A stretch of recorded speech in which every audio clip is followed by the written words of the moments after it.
Welcome into an all-new episode of Panthers on Tap. I'm Curtis Hahn, joined by Bryson Carbley, Ricky Rains, coming to you guys on a Wednesday evening of the preseason finale coming up here on Friday. Joint practice today with the Houston Texans. We'll get into that. We'll also be revealing what we would do with our final 53-man roster. This will not be a prediction, as what we would do individually. So this one should be fun. We do not know what we decided, so it'll be a surprise not only for you guys, but also for us as we break that all down. We'll also talk about the game this past week and against the Jacksonville Jaguars. Gentlemen, good to see you as always. How are we doing tonight? Excellent, dude. I feel like I'm lagging a little bit already, but just excited to talk about a lot of things tonight. It's probably going to be a little bit longer of an episode. Get me to that feeding right before bed. That's perfectly fine. And just excited to drink beer and talk football as always. I'm good, man. I'm exhausted. I'll tell you what, the kids started school this week, and I feel like I'm the one that's waking up early and having all this new stuff going on. I'm worn down, but got a lot of excitement today from the joint practice. Maybe not the good kind, but it definitely got your blood flowing a little bit. So excited to talk about that tonight. And honestly, man, I'm excited to see what y'all pick for y'all's 53, because we always do those prediction style, like the projection of what will the Panthers do. So I'm kind of excited to see how different you and me are from like our perception of this offseason. Yeah, I'm excited too. Yeah, the chat remind us we might have to play the W video tonight since the Panthers. Well, yeah, we gotta. There ain't no might about it. They we'll won. We'll get into it in a little bit. We got to get some more people in here. Let's go to the chat here quickly, gentlemen. Good morning, good evening, and good afternoon. Jared's in here. What up, Jared? Panther Gal, hey guys, appreciate you tapping in. Stephen Belk, let's go. Legend fucking song. Dope Fellas, song. Keaton's in here. We got spanked today. Yep, we'll talk about that. Not good. Writing about why the Panthers couldn't be a stagnant team this season against my optimism. What's going on from Ant? Appreciate you.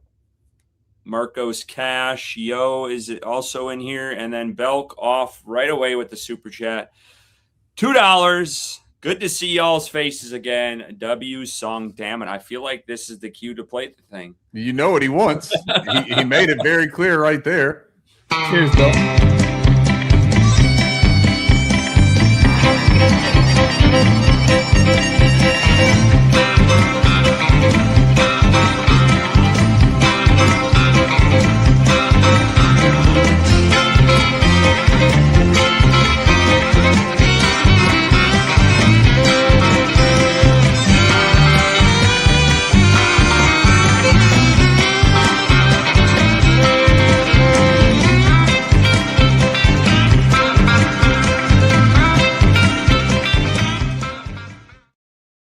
It's my favorite part. Where he's like, yes, we did it. Up to the top of the mountain in the preseason.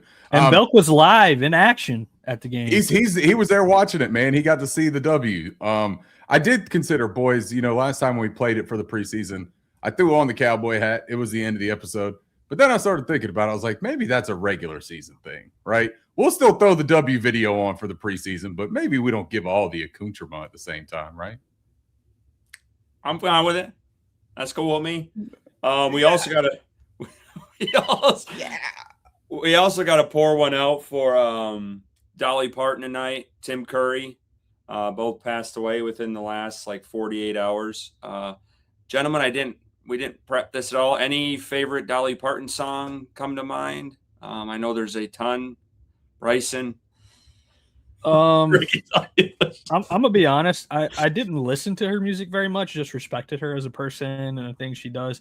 I would say my favorite thing about her was the book club that she does for children. You sign up and you get a free book every month until they're like 5 years old.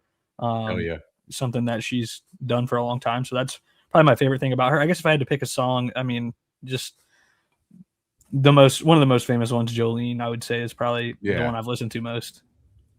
And that's a good one, though. It's not a bad one, right? Yeah, it's a great one. Yeah, right. It's a fantastic song. I Will Always Love You, her rendition of that, I thought was a tremendous one. I really enjoyed that. But yeah, Bryson, you nailed it for me with Dolly Parton, man. Just an incredible human, right? Anytime that you hear her, whether it's at an award ceremony, whether it's receiving an award or being gracious about somebody else beating her in an award. I remember when 3-6 Mafia beat her out for an Oscar, right? Or a Grammy. It was a Grammy for the Hard Out Here for a Pimp from their movie, the Hustle and Flow movie. I just think that it's incredible, man, that every different walk of life, Dolly Parton felt the same about those people. And she was very vocal about every single individual human being. As long as you are a decent human being that is not trying to harm and kill others, you deserve to be treated and live your life the way that you want to live. It's a lesson I think that all of us could do a whole lot better nowadays, especially in this world. And the book thing for the kids, man, is awesome. Max read so many of Dolly Parton's Imagination Book Club books, and it's probably responsible for some of his infatuation with reading, man. So awesome stuff, man. We lost a good one with her. And then obviously the Home Alone thing for me is I'm going to cry every time I watch that damn movie now, boys. It's awful. Home Alone 2, yeah. He in Scary Movie 2, one of them? Scary Movie 2, I think. Yeah, and he was Pennywise. He's been in a ton of movies, but like he was Pennywise from It. Yeah, he's a hell of an actor, man. Rocky Horror Picture Show, he was huge in that. Yeah, he was in like a lot of like dark comedy, it seems like movies. Island in the Streams with Kenny Rogers, Dolly Parton, that's a really good song. 9 to 5 too. There you go. Just RIP all around. That I actually tried to sign up for that Imagination Library last night, but the site was so bogged down, I think, because everyone's trying to get on there. It was just the whole thing crashed. But yeah, what she did with her work outside of music, and even she was in a couple movies too. Just incredible woman. So I wanted to shout her out real quickly here. Yeah, Dollywood. Never been. I've been past it. I've never actually went into it, but it looks like a pretty cool place. So, all right, guys, we have a lot to talk about this evening. Before we get to that, we got to do what we always do here. What are we drinking tonight? I feel like I don't know if we have any specialty stuff. Do we? I don't think we do it. I do. Bryson does. Yeah. He's saving us. Yeah, let's go, Bryson. I hit Total Wine and More yesterday. So it is a beer from Burial Brewing. If I'm not mistaken, I think that's one of Ricky's favorites. It is. And you probably know this beer. It is called Another Mexican Style Lager. Just a cool ass can is what really stood out to me. It says, "For those who will lust and those who find time for it." So I'm very lustful about the Carolina Panthers, so I figured it was a good beer to drink for this episode. I love it, man. That sounded like, now I got to hear what it sounds like when someone waxes poetic about burial beers and how it matches with the Panthers, because that's exactly what you did. It's perfect. That is a good beer too, man. I enjoy that one. I do not really have anything special. I do have something kind of fitting, I guess, but it is a beer that I've had many times on the show. And to be fair, I was going to drink wine tonight on the show. We had a nice fish dinner. I cooked some Chilean sea bass, and I was just going to keep drinking some nice white wine, but I decided against it for simplicity's sake. And I have Edmund's Oast Something Cold, the blonde ale that I enjoy often. That is so good. It was fitting because it is like our Carolina Panthers first team offense, something a little bit cold, right? It's tough to get really hyped up and go and spend a bunch of money on some craft beers when you're getting your butt kicked in joint practice all day. So I figured we'd keep it easy tonight on my end. Yeah, in honor of pumpkin spice latte season, I have Bush lattes here. I really thought you were about to say you had a Bush pumpkin beer, and I was about to just turn my camera off and let you guys have at it for the next 2.5 hours. Okay. I'd have some fun with it. At least that's better. I'd have some fun with it. All right, we got Belk already in here, and Belk's promoting our show to the dads of football players. Even better, I was watching the game with Bryson Tremaine's dad. Super cool dude. Told him about the show. Hashtag rip Tim and Dolly. $5 super chat. Appreciate you, Belk. This is a good reminder. Cheers, we do have a super chat on YouTube. It's Thank the you, little Belk. money icon. Any questions you have, they get first priority. We also, that money goes back to us. We use that for a lot of our giveaways. And also things to better our show. Bryson got a new camera with it, and you actually can see him, and it's not all pixelated. So yeah, look at him. Which, by the way, all we need now is you guys to buy him a router so he doesn't have the Walmart internet. We'll be golden. Hey, you mentioned the giveaways. I did want to say that I got a giant care package today in the mail delivered from our good buddy Joe Bello. I purchased a handful array of things from Joe Bello. He has so much cool stuff. We've got a couple of the Jalen Coker art prints. That's the one with like the polar bear and the Coca-Cola bottle. It says enjoy a Coker. I got a couple of the keep pounding ones with the Panthers on it. I got a couple of the Bryce Young with the Reaper shadow behind him art prints. And then I got about 15 stickers that we could just randomly give away, or we could include into some of the giveaways. I don't know if tonight we do one night. We'll just kind of play it all by ear, see how the chat does. If the chat is very lively, maybe we pick a couple people and send some stickers out, man. Spread some Christmas cheer for Tim Collins, right? The Home Alone 2. Maybe we just amp it up a little bit tonight. Yeah, and I know we got 2 weeks before the regular season, like 2 weeks around-ish. We haven't talked about it, but maybe we at some point, maybe next week, we give away some tickets to week 1. We'll figure that out at behind the scenes, but maybe we can sort that out between us. Get someone to that week 1 game against Chicago. Anytime we can get less Bears fans in that stadium, I will take it. So JLC's in here as well with the super chats. Hey, we're on top of the super chats tonight. Shout out to us. $4.99. Cheers, boys. I'm listening while driving home from Cedar Point with my son. Need Travis Gibson on the 53. JLC $5.99. Cheers to you, sir. Cheers, man. Cheers, man. Cheers to your son too, man. Hope y'all get home safe wherever y'all going to. Panther Bo in here. I'm sure. Bo, I'm glad you were alive from last week's show. You were pretty tanked. $5. I know it's not Belk or Katie money, but let's go. Still 15-2, winning it all. I got to give a shout out to Bo here too, though, man. Like, not only did he survive, man, he was pretty awesome last week, boys. Like, let's not sell him short. Fun. He was carrying the chat. He was amping everybody up. And then when we got off, he was already tagging us on some stuff on Twitter, which I always enjoy. He tags you in some songs, and you're like, I don't know what in the hell this song is. But I always listen to it. I tell you, man, I always listen, and I always find some new stuff. So shout out Panther Bo, man, one of our favorites. Yeah, Bo, you were being a drunk asshole. Don't sugarcoat it. I'm just kidding. Terrific. He was outstanding. Please do it more. Curtis is the only one that thinks that, Bo. That's right. No, it was fun. We were glad you were in here giving us $2 like every 3 minutes of those stickers. They were great. It made me want to buy all those other stickers. Y'all kept giving these little virtual stickers. I was like, I'm going to send some stickers. All right, guys. Real ones. Let's get into quickly recap the Jacksonville game over the weekend. Guys, just a couple of things that stood out to you. We're not going to spend too much time on this. So, Bryson, you want to kick us off here? Yeah, I'm just going to do one thing, and it's just one player that I think we've all been a fan of, but I've really liked him and hope that he makes the 53 is John Mechie. I thought towards the end of the game, just consistently making plays, a consistent wide receiver that's there when you need him. It seems to separate well. Doesn't drop a lot of balls. Seems to be in the right place at the right time for his quarterback.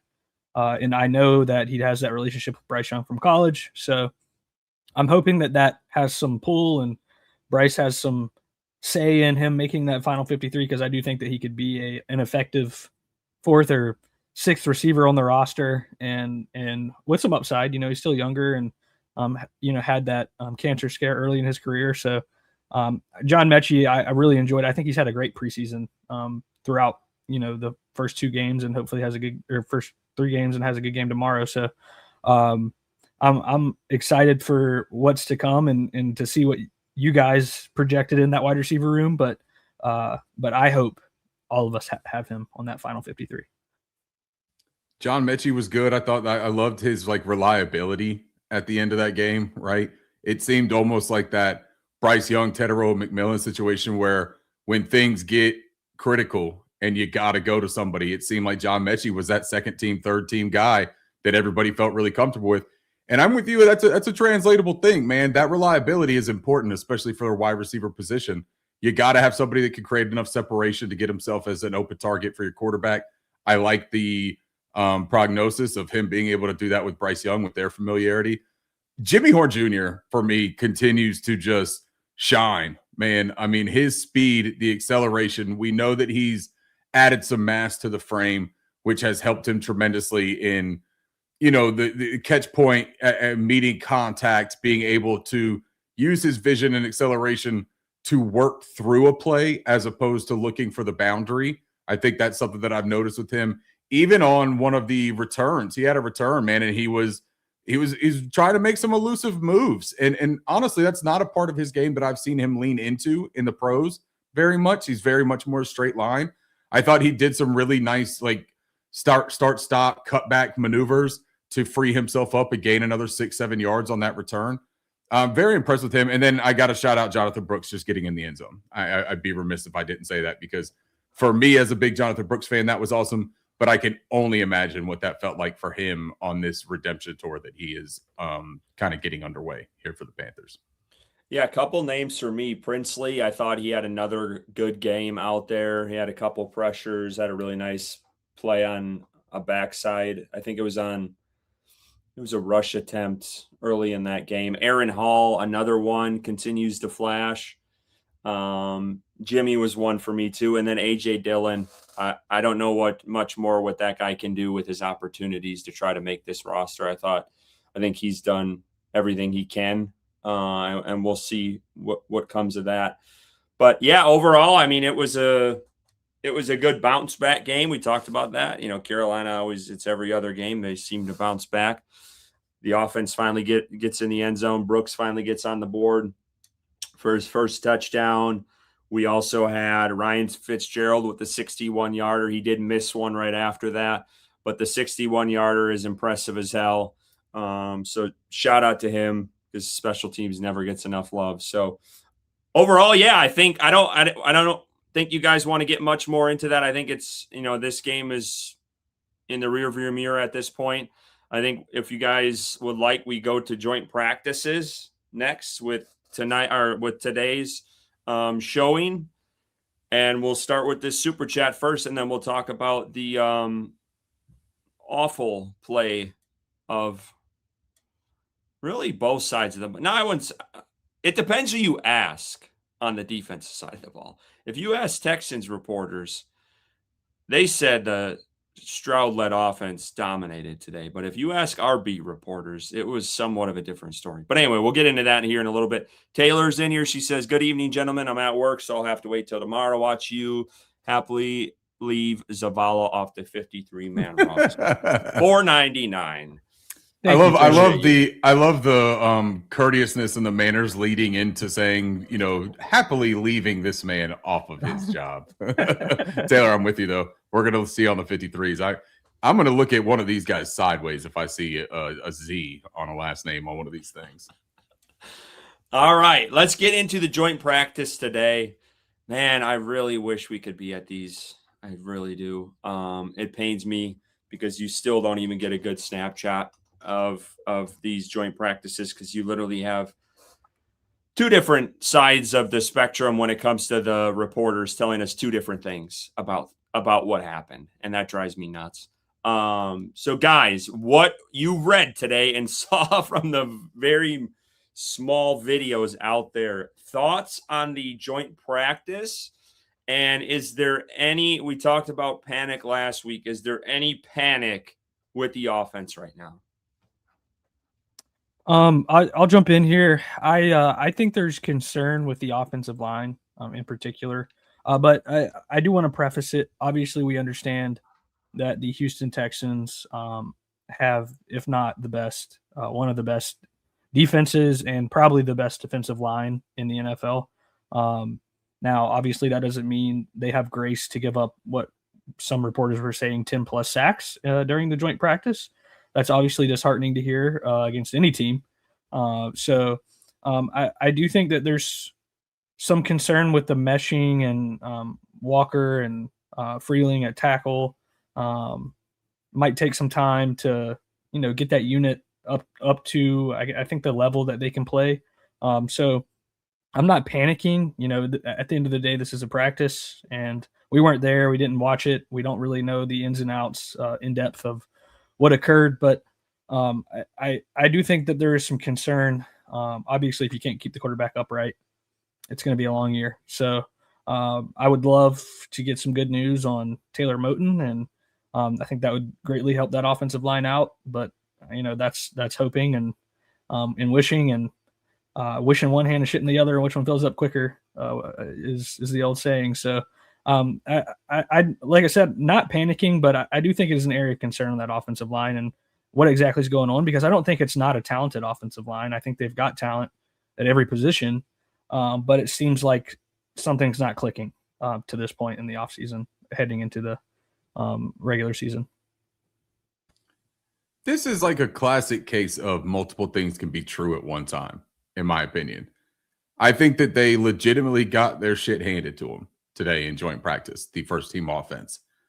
I don't think that it should come as a total surprise that Monroe Freeling struggled with the likes of Danielle Hunter and or Will Anderson.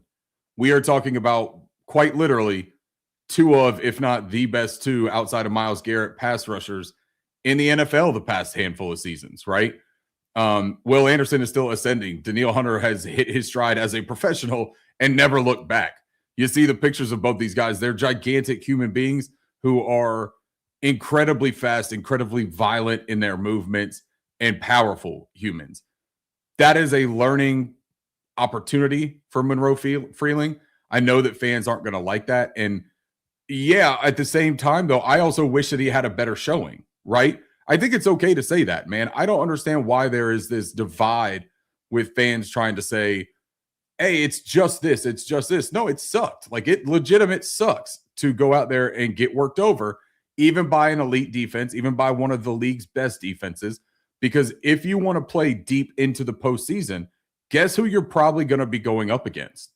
Defenses of that caliber, teams of that caliber, right? You're not going to get to the Super Bowl and face off against Tua Tagovailoa and the Atlanta Falcons. Write that down. You're not going to face them anytime after the regular season. Like, they're not going there.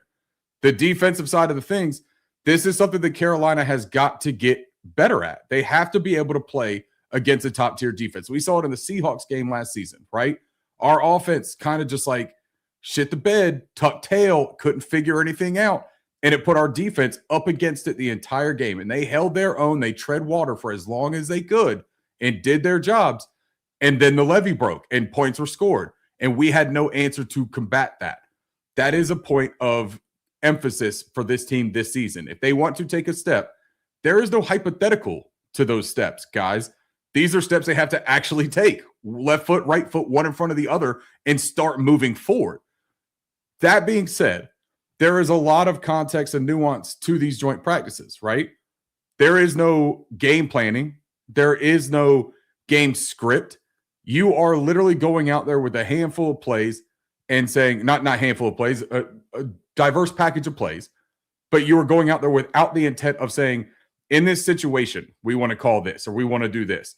You are experimenting. You are putting things out there so that you can get a barometer, a measuring stick of what you can and can't do without any of those other elements to it, without the game planning, without the film study, without adjustments to the offensive line. I know Canales had mentioned it, but I couldn't help but think the entire time when I was reading all these tweets about sack after sack after sack after sack. And I'm like, you know what, man? In a game, he's getting help over there.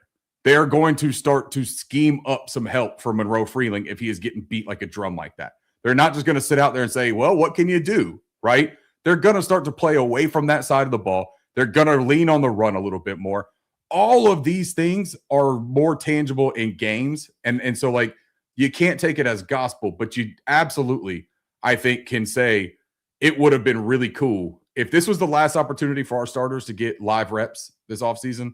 Would have been really cool to not feel like they got their lunch handed to them. Yeah, I mean, you guys all said valid points. I echo a lot of what you said. The most disappointing thing for me coming out of this, and I think it was asked by Joe, but Canales said they tried to make adjustments and chip and things like that to try to alleviate some of that pressure, and it still didn't help. And I think that's probably the most disappointing thing for me is like they tried to make adjustments and still got their ass kicked. And so it's like it was a total just shit show performance across the board offensively. I'm in the kind of the same boat, Ricky, at what he mentioned about Monroe Freeling, and I've said it numerous times on this show since he's been drafted. There's going to be lumps in the road. He's a rookie. That's just the reality of it. That's going to happen. And when you're going up against elite of the elite on the edge, side of the ball, the edge rushers, this is going to happen. It's not acceptable. You want him to learn from that. And hopefully he doesn't make the same mistake again, but this is going to happen. So get ready for it. And Carolina, I know they might not have Myles Garrett early on and stuff like that, but there's some edge rushers that they will face early on that are going to, put pressure on Monroe to perform. And hopefully he's up for the test and he doesn't make as many mistakes he made today. But I also saw some tweets, and I think it was Mike Kay who put this out there, who said, Monroe might have struggled today, but it was kind of the entire offensive line group as a unit. It wasn't just Monroe struggling. So right, all those guys got to be put on notice because that's unacceptable. And if we're looking up to the veterans to kind of step up in everyone else's absence, and we got 3 new starters on the offensive line, that needs to be cleaned up quick because you're going to see what you saw in that first preseason game when Zavala was out there against Buffalo and Bryce Young literally had no time to throw. You're going to see that with the starters if they don't clean this shit up because it's not going to be good. And Bryce won't be able to do anything with the ball. And you're going to see a stat line like you saw today with 7 sacks, 2 completions, a couple picks. I mean, it was brutal. And of course, that's always going to fall on 9. But that stuff, if he does not have time, this offense is going to be dog shit. That's plain and simple. And there was a lot of I won't say engagement baiting going on necessarily with some of the posts, right? But when you make posts and the headline is Bryce Young's day was abysmal and, he had 7 sacks. I mean, he didn't get beat by Will Anderson and Danielle Hunter consistently, right? That's not on him 100%. If he's holding the ball unnecessarily and trying to create when he doesn't have to and he has a drop-off that he can hit, sure, put that on him, right? But that's the context that doesn't go into that. The 2 interceptions, one of them, from my understanding, reading, right? Because again, we can't see. One of them was a dropped pass, I believe, by Jalen Coker that tipped into Kalen Bullock's hands and he intercepted it. One of them was a terrible decision by Bryce Young that when he was asked about it in his presser after the practice, he said, bad play. He's like, I got to be better than that. I was trying to force something where it wasn't there. He threw it into triple coverage, trying to find it and force it to T-Mac. And again, would he have done that in the game? I don't know, right? That's the other part of this. Was he just trying to force it to, we always talk about on this show, calibrate what he can and can't get away with? And he's like, well, just figured out one thing. I can't throw that throw late across the middle against triple coverage because that's what's going to end up happening, and it is going to end up happening over and over. But that's one turnover. The sack fumble, again, from my understanding, that's pressure immediately on the interior. They got to him there. I mean, dude, we bring in a guy like Luke Fortner, and I know I watched the blueprint a bit before we came on, and I know I saw them talking about the command that Luke Fortner has and how necessary that is for that center position. You also got to be a little bit better at blocking, bud. And I'm not trying to be rude about that, but he's struggled, guys. He has not been progressing in a visible way that we have seen a guy like Sam Hecht, even Nick Samak, come out and play better as they get more reps. And so you're going to, at least what you have there, though, is you have that depth of if something goes wrong, you got Sam Hecht in the waiting that seems like a promising young player. But what do you have behind the guards, right? We had this conversation last week. And right now, until you get Taylor Moton or Ike Ekwonu back, what do you have behind the tackles?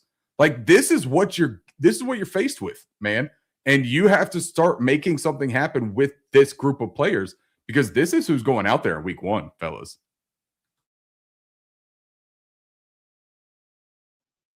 So, sorry, I'm just making sure people are saying they can't hear. So I'm just making sure everyone's able to hear us. Hopefully they can. Overall, would you say, Ricky and Curtis, that you share the same sense of concern that I do at this point for the offensive line, or is it more of, it was joint practice, no adjustments? Is there any concern there with the offensive line as a unit? Yeah, I think there's concern for me. Curtis, I don't know how you feel. There's definitely 100%. concern, but it's also concern that isn't necessarily shocking for me personally. Because Curtis said it perfectly, in my opinion. Monroe Freeling wasn't supposed to be the guaranteed starter on this offensive line this season. And definitely not on the right side, right? Like, I don't think anyone would have came into this after drafting Monroe in the first round and said he's going to push Taylor Moton for that right tackle job. That wasn't the conversation we were having. The conversation was he may push Rasheed Walker for that job. Maybe he doesn't start there week 1 because it's going to take some time, some acclimation. He's going to need to get a bit stronger. He's going to need to understand the protections. He's going to need to work on some of his drops and some of his footwork and timing. He didn't get that opportunity. This is trial by fire that he is being thrown into. And there are going to be some bumps on the road, man. Like, that is just how it goes. Rasheed Walker, I think, if anything, that should give people almost a little bit more cause for concern if he's not handling it, because the conversation was he was going to be an upgrade from Ike Ekwonu in pass protection. If he's struggling, and again, everybody I think is going to struggle against Will Anderson and Danielle Hunter. I don't think that is going to be an isolated to the Carolina Panthers incident. I think that is going to be all season. You're going to see those guys cause havoc. The thing, though, is they struggled against Jacksonville, too. And Jacksonville they do have a stout D-line. They got some guys in there. Sure. But it's not to the level of Houston. And when you're struggling against Jacksonville, that's repetition of just bad outings. And we can't just be good against bad teams. That's the overall point here. You cannot only play well against teams that you're supposed to play well against. If you're going to take a step and be a more competitive, more legitimate contender in the NFL, you got to be better than the good teams. So this is something that going into this season, we have to see improvement on a week-by-week basis. We need to start seeing improvement in the regular season. I still just take everything with a huge grain of salt, being joint practices and preseason. There is still this situation, man. Like, Jalen Coker is a guy who hasn't been involved, guys, the past couple joint practices. I saw the video today of the interception to T-Mac, and Coker looked like he had some separation deep, that maybe he thought that he was open and he wanted Bryce to throw that football to him. I think that was the second time I've heard about him being frustrated in these joint practices and he's not getting production and involved in it. That's a situation where, hey, they're going to have to figure that element out too. The offense has to start gelling, and they have to start figuring out how to be dangerous in multiple facets, instead of only saying, well, hey, man, look, when it's third down and we need something, we're just going to toss it up to T-Mac and we're going to go for it. They got to incorporate these tight ends. They've got to incorporate Jalen Coker. Love what we're seeing from Jonathan Brooks as a pass catcher, but that ground game is going to be pivotal to also kind of keeping some of these pass rushes at bay against these good teams. And so that's the part that I look at with the joint practice, and we're talking about adjustments. In a game, do they lean a little bit more on maybe running, duo runs against that defensive front and trying to get Jonathan Brooks going in that offense, A.J. Dillon maybe get going and bring a physicality to it that can slow and make them think a little bit more about that pass rush and incorporate some more play action. Those are the kinds of adjustments that I was kind of talking about. One thing I wanted to mention, and I tweeted this out today, I didn't see where Coker was open when Bryce threw in that triple coverage. But we got to realize teams aren't dumb. They know T-Mac is the guy. They know that's who Bryce Young likes throwing to. They're going to double him more often than not this year. He was also the offensive rookie of the year. Carolina, other guys need to step up when these things happen, because it's going to happen in the regular season. And Coker and the tight ends and Leggett and whoever's behind those guys are going to need to step up. Jonathan Brooks, like, you can't always rely on T-Mac. And I think that, that depth and what they wanted out of Brazel, I think is going to hurt them as we go into this season, of something I think would have added a different element to this team. And maybe we'll talk about that in the 53 of who we think can maybe step up in his absence in that. But that is going to be, I think, a huge thing going into this year. I do think, T-Mac is still going to get your numbers. He's still going to get 1,000 yards. He's going to be the guy. We know that. But when he is covered, who is going to be the one to step up? We saw Jalen Coker do that late last year once he came back healthy. But is that going to show up on a consistent basis early on in the season this year? We'll see. Because Coker really hasn't played a ton early in seasons. We haven't seen that a lot yet, because of his availability. So those things kind of concern me. And we haven't even touched on this, and I wanted to kind of ask you guys this. Is there any concern with Leggett? The guy's in a boot right now. It sounded like they were going to pull him off the boot tomorrow, and in hopes of him practicing starting next week. We got to remember, it's kind of like they get an extra week of practice before the actual regular season week. But it sounds like Leggett will be off the boot tomorrow. But is there any concern that he got rolled up on?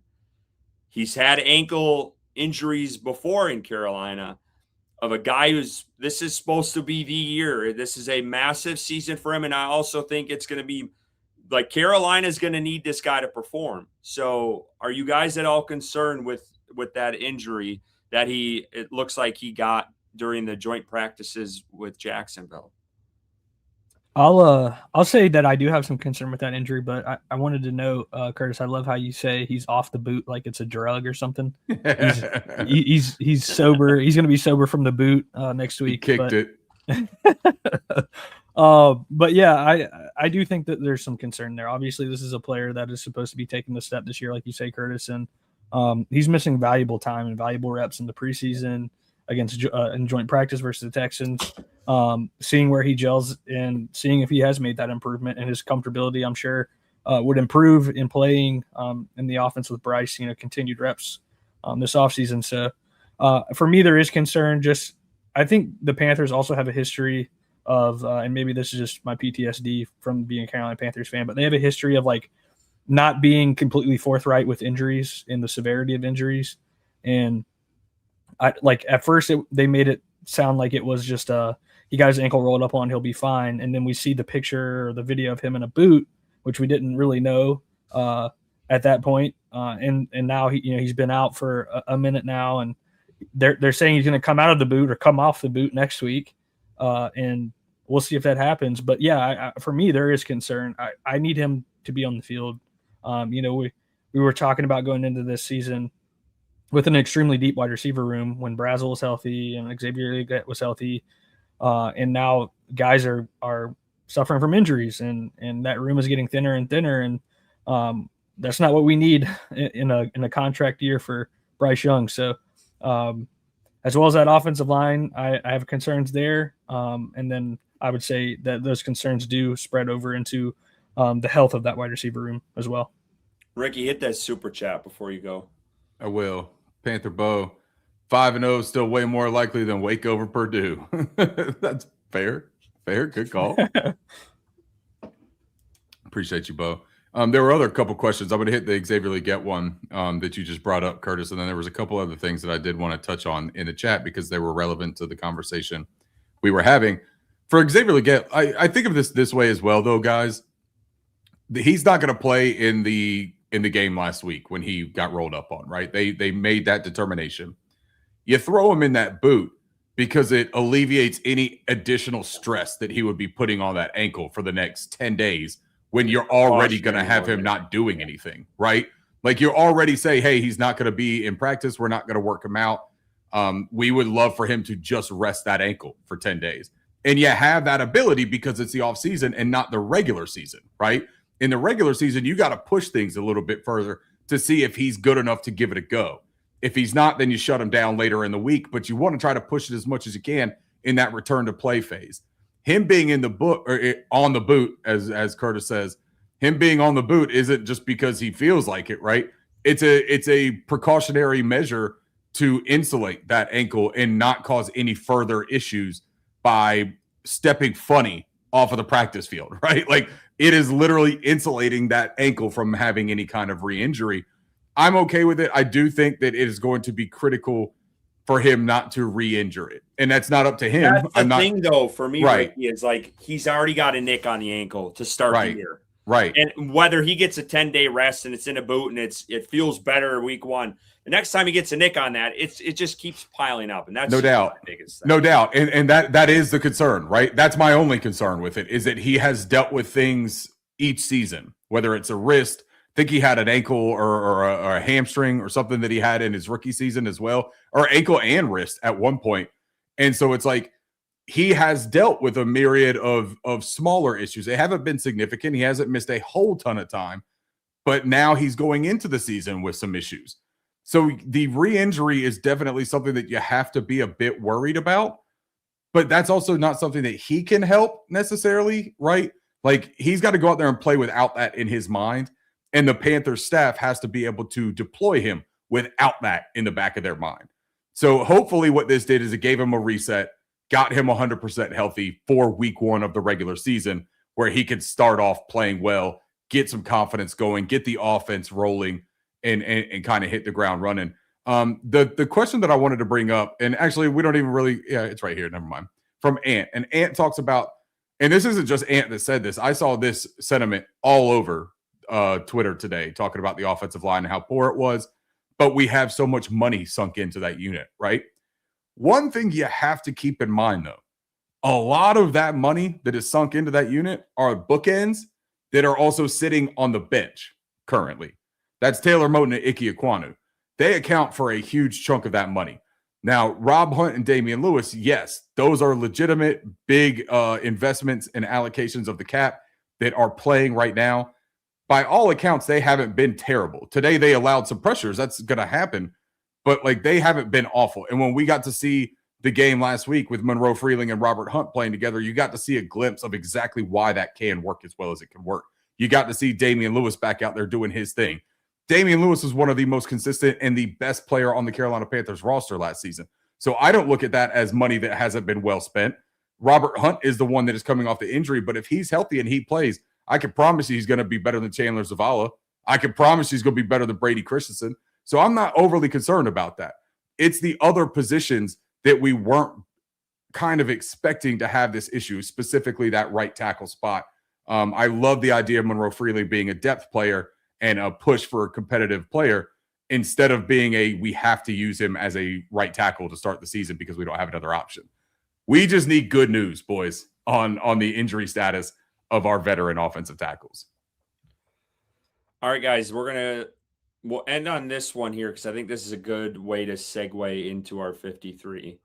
And don't reveal your 53, please. But let's just talk about this report that has come out. It was even asked to Dave Canales today, and I believe he had said no information on that. I think that was his quote. But anyway, the report's out there. The Panthers have been shopping tight end Jatavion Sanders, with the Packers being one of the teams to call on him. Bryson, I will start with you. You've led the hate charge with this guy, so let's when you saw this today, I'm sure you were pretty perked up. Man, he's perked as in drugs or no? Yeah, I mean, I think it makes sense when you add Darren Waller to that room. It's pretty congested with other tight ends that bring different aspects to that room in regards to like blocking and special teams. So I wasn't upset to hear this, quite frankly. I do think that if you can add a player, whether that be a depth linebacker or an offensive guard depth piece, if something like that is out there in regards to potentially trading Jatavion Sanders, then that's something that I'm entertaining very heavily and very interested in. I would not be sad to see him go. Nothing against him personally. You know, I'm sure he's a really good dude, nice guy, but just hasn't been good for my team. And I think that's been pretty consistent throughout his time here. So yeah, I wasn't upset to hear this. I was excited actually to see that they're potentially looking to add another piece somewhere else. Before Ricky goes, I don't know, Bryson, if you saw on Blueprint, but JT Sanders did make one hell of a one-handed catch that I don't think we've seen on social media yet during team early on. I don't know if it was I don't know when it was in training camp. They were kind of all over the place with highlights on training camp, but he did make one hell of a grab in one of the practices. I thought I'd just throw that out. Against Trayvon Merrick.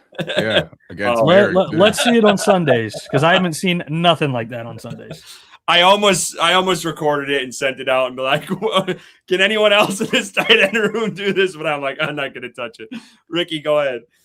The JT Sanders thing is just really difficult to kind of get a gauge on for me personally.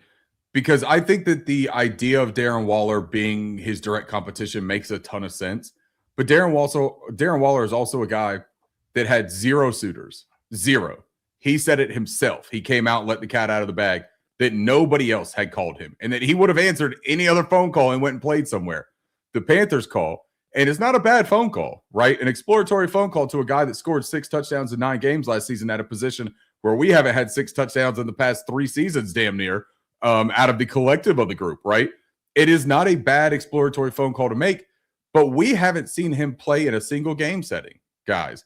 We don't know where his fitness is. We got to see a couple of videos of him coming off the line. I don't think it matters. I'll just throw that out there. Well, I think it matters in the sense of the 53, I think, because you might be able to hide Darren Waller. Darren Waller may not have to make your 53. Darren Waller doesn't have other people interested in him. So for the sake of the 53 and the math part of it, he's not subject to waivers. And he's not subject to waivers. That's right. You get rid of him and bring him right back, right? I mean, there are things that you could do there to manipulate that, and that's what good teams do. But for Ja'Tavion Sanders, maybe they also just are like, hey, look, a fresh start is going to be good. You remember the conversations that we all had about Adam Thielen, right? After Bryce's rookie season, and it was like, is he too dependent on Adam Thielen? Is Xavier Legette and Jalen Coker, are they ever going to get these developmental reps that they need to go to the next stage of their game if Bryce Young is always feeding Adam Thielen? Well, could that not be a little bit similar situation when you look at Tommy Tremble and Mitch Evans, specifically Mitch Evans, and you say, if JT is going to be your pass-catching tight end and you want him in there on 12 or 13, specifically 12 personnel where there's only 2 tight ends, you're going to need Tommy in there for the blocking, right? But if you take JT over Mitch Evans, you lose the blocking, but you also don't let Mitch Evans get some valuable pass-catching reps. I want to see what he could do with more of those looks. I don't think that he is so far behind JT Sanders as a route runner, as a yak facilitator, as a receiver. I don't think he's that far behind, if at all, of JT Sanders. So if JT's not going to play those reps, where is his usage on this team? And what can he do that a version of Darren Waller can't still do? Maybe you don't need Darren Waller to be your tight end one like so many fans want him to be. Maybe he's a lot more of a rotational player that is going to come in and do some specialty stuff, right? This is your red zone threat. This is your seam buster. This isn't a guy that you're going to have out there for 70% of the snaps on Sundays, boys. So, like, for JT Sanders, I just don't know that there's a place where he fits. You don't need him on special teams. You got Felipe Franks for that. So if nothing else works out for him, then yeah, I think that you say, hey, we need to see if we can get anything at all for this guy. Even if it's a 7th round swap for a 6th or something like that. If you can get anything, you do it, because I think the other option is that he's going to end up getting cut on cut day. All right, that's a perfect transition. Before we get into our final 53 here, little housekeeping. Please subscribe to our YouTube channel if you don't already. We got almost 250 people in here right now. If you do not subscribe to Panthers on Tap on YouTube, go to our YouTube channel, hit the subscribe button. There's also a little join button aside of there. You can become a member of our tap room, $3.99 a month. And we do a ton of giveaways. We've done jersey giveaways. We've done helmets. We've done shirts, playoff tickets, regular season tickets. Guys, am I forgetting anything? Hats. I mean, we've done a lot as far as giveaways. And honestly, our members get I think it's 3 entries every time a giveaway. Yep. And our members win majority of our giveaways because they're the ones that get the most entries. So take advantage of it. We do appreciate it. Sir Icy, I did star your question. We'll talk about it later on. So we do have a super chat. I do want to touch on that at some point on this episode. Yeah, we got a super chat here. Bryson, take it away. Yeah, it's Katie. It says, when's locker pack up time for 62 booking a U-Haul? Well, we're going to get right into that, Katie. And cheers to you. Thank you for appreciate the super chat. Cheers, Katie. All right. Interesting enough, and related to that, you see Kirk's comment in here, right? Says, did y'all hear Derek Brown shout out Zavala today in his presser about how good of a camp he has had? We have heard the head coach. We have heard the head coach, and now we are hearing Derek Brown, the all-pro defensive tackle who goes up against Chandler Zavala during camp, all talk about how good of a camp this guy has had. Just putting that out there, not saying that has any ramifications on my 53. Does camp spell regular season games?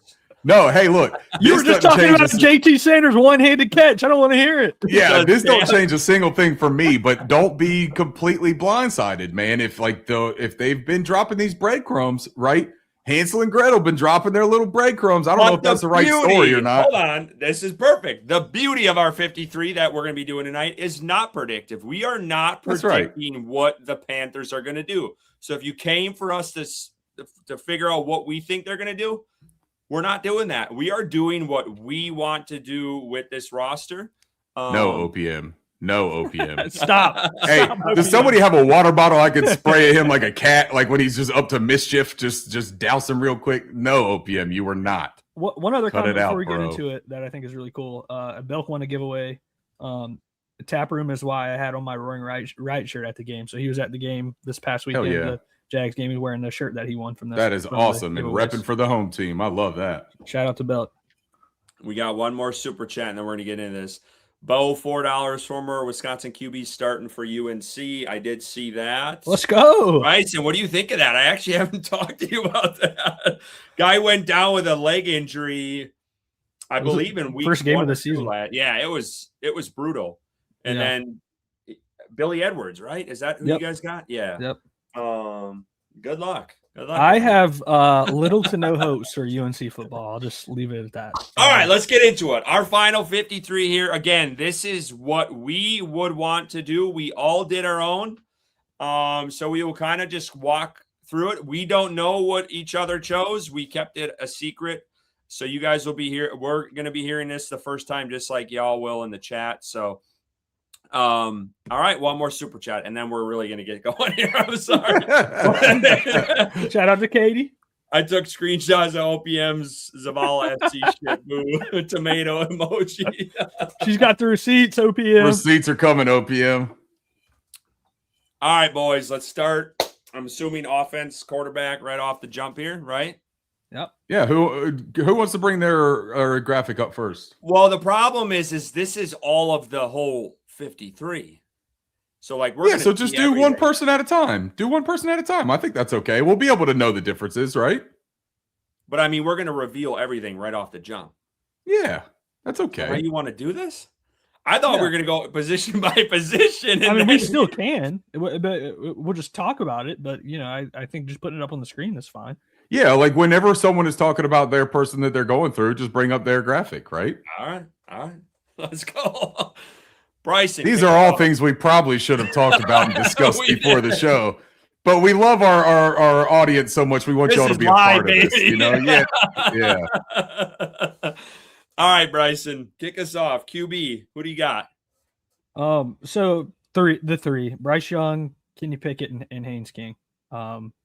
That's my three. I think Haynes does make the roster, and is that third quarterback, and some potential packages for him at some point I think might be a thing to kind of spice things up on the offense. So I got those three.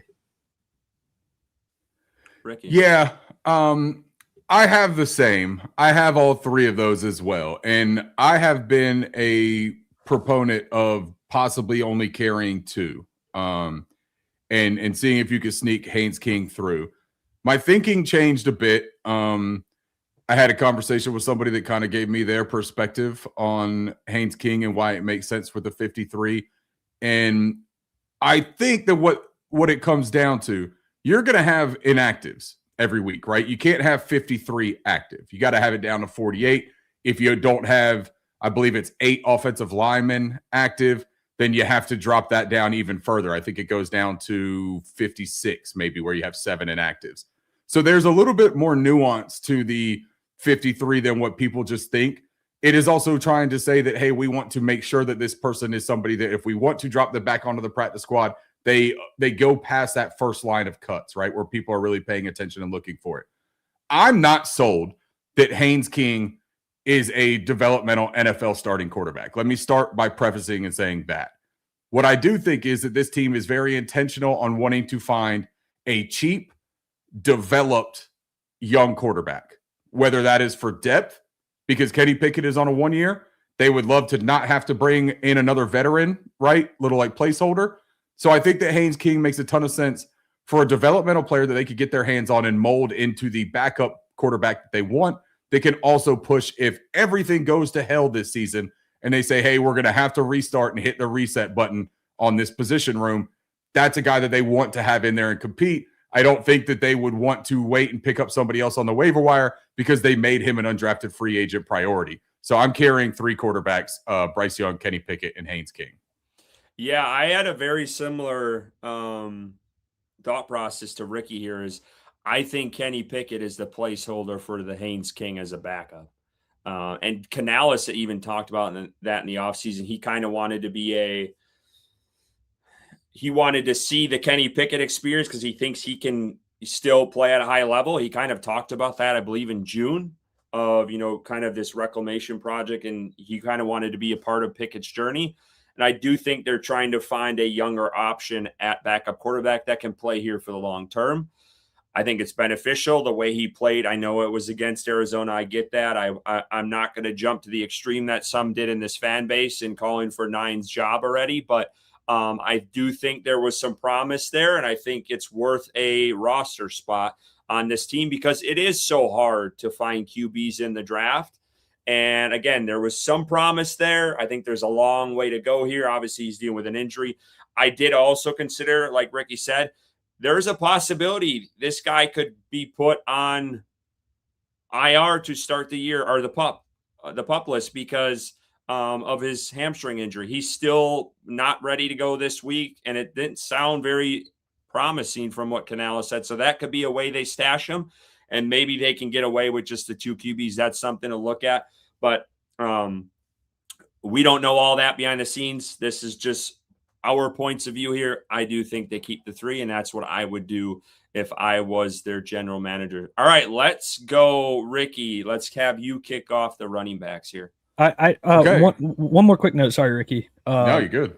About the quarterback room, I do want to give some props to Kenny Pickett because I do feel like he's played decently well in the preseason, and he is a major upgrade over Andy Dalton at that backup spot. So don't want to completely disregard him as a player on the team. I do think I would feel a lot more comfortable with him coming in a spot start situation than Andy Dalton did last season. So that is a major upgrade at that spot as a backup quarterback for sure. I will say this too, and I don't want to speak for Ricky, but I feel like us not talking a lot about Kenny is actually a compliment to him because we complain so much about Andy Dalton. There hasn't been much to complain about with Kenny Pickett. He's done his job as he's come in these preseason games and served the role like he should have. Well, look, I posed this question to you guys last week, I believe. And it was, we don't get to see Haynes because Haynes had the injury, and so he's not able to play. But after watching Kenny Pickett go up against teams, second and third teams, and being able to execute the offense to a fairly successful clip, man, like you have to feel pretty decent. I said, would you rather him or Haynes King come in if Bryce Young gets hurt? And everyone loves Haynes King and thinks he has all this potential. Would you rather him come in the regular season when that game actually counts against the record? Or would you feel more comfortable after seeing Kenny Pickett? Kenny Pickett's going to make this 53 because he deserves to make the 53. And it's a veteran quarterback that can know the offense, come in and execute it, and that isn't going to be reckless with the football, right? There are things that I don't care for his game, but as a backup quarterback, you could do way worse, I think, than Kenny Pickett. And I think that he's proven that. And I do think that what we talked about as being like that placeholder for Haynes King, that is the goal. But it takes a lot of development on Haynes King to actually supplant a player as well. But you could get a lot cheaper at that position by having an undrafted free agent be your backup as well. So that was kind of the thinking. All right, getting into the running backs. So can I bring up my thing here, or I don't want to upset Curtis. Yes. I feel like Curtis is going to get very mad. It is what it is. It'll be all right. Okay. All right. So here's my 53 running back. You can see there, I'm carrying 4. And this was difficult, man, to do some of these numbers and things. And I know that I'm kind of spilling the beans on these other ones, but I'm looking forward to talking about them. Running backs, I'm keeping Jonathan Brooks, Chuba Hubbard, Trevor Etienne, and A.J. Dillon. A.J. Dillon, I don't know, man, that the intent with A.J. when he signed here, I don't know that it was to be a regular season running back on this roster. I think that they wanted him to come in, see what he had left in the tank, get that veteran presence to come in. If anyone was injured, get some meaningful reps, push the defense, have a smart guy who has been on NFL offenses prior, short yardage situations. You want to see is he your answer? Does he have more juice than some of the guys on the roster? A.J. Dillon has done everything that they have asked him to do, and he has done it at a pretty impressive clip, in my opinion. I also think that he could contribute on some of the special teams elements as well, which is a benefit for him. And I'm not talking about the return game necessarily, but some of, like the kick returns, kickoffs, things like that. I think that he can find a place in those groups. And so I think that he's earned his spot there. Chuba Hubbard dealing with the injury, it gives you that reason to also look at that and say, man, if Chuba is dealing with stuff in the regular season, or if Jonathan Brooks needs a game or two off, you would feel a whole lot better having A.J. Dillon come in there than Trevor Etienne. At least right now, I would, because I'm not completely sold outside of them liking him as a returner, them liking him as a pass catcher potentially somewhere down the road. I think that they're not ready to give up on that development, but I do think that A.J. Dillon has earned his spot and made that number 4 for me. Bryson. Yeah, I'll go. I'll bring mine up I don't know how to make that. You gotta have a magnifying. I don't know how to make that any bigger. My God. I don't know if the behind the scenes people here, our producer, can adjust that any bit, but that's about as good as you're getting right there. All right, so I got 3 running backs. I got Chuba, Jonathan Brooks, and A.J. Dillon. I got them moving on from Achane. I don't see the benefit of keeping him on this roster at this point. I think there's other players at kick return, punt return that have shown their ability at that spot. I like A.J. Dillon. I think I echo some of Ricky's points in regards to what he's shown in the preseason. And so I just got them. I got them moving on from him. I know it was a draft pick spent a couple years ago, but I think when you know, and I just don't see the upside with him at that position at this point. And I think A.J. Dillon has taken his job, unfortunately. So I got the 3 running backs.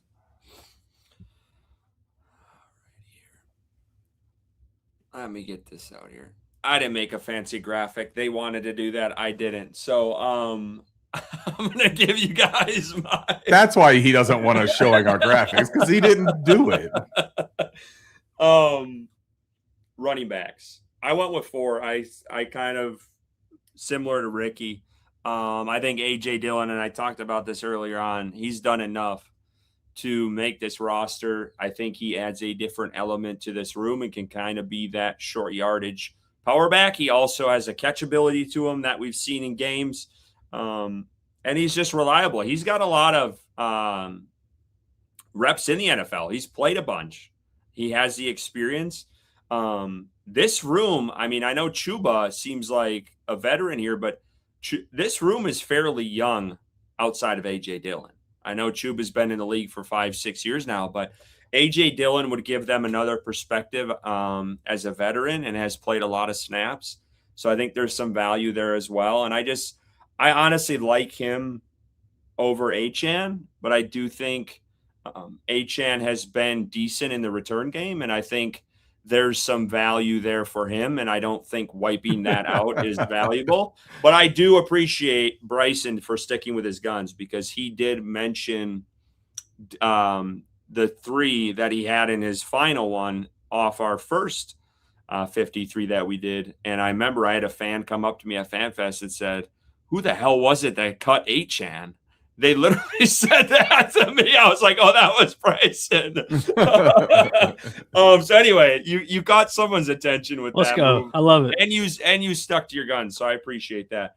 But I definitely think you're 100% wrong. But that's okay. This is your 53, so you stand by it. All right, let's go to wide receiver. We good moving on wide receiver? This is where it gets interesting. I guess I will kick things off here. Yeah. You kick it off.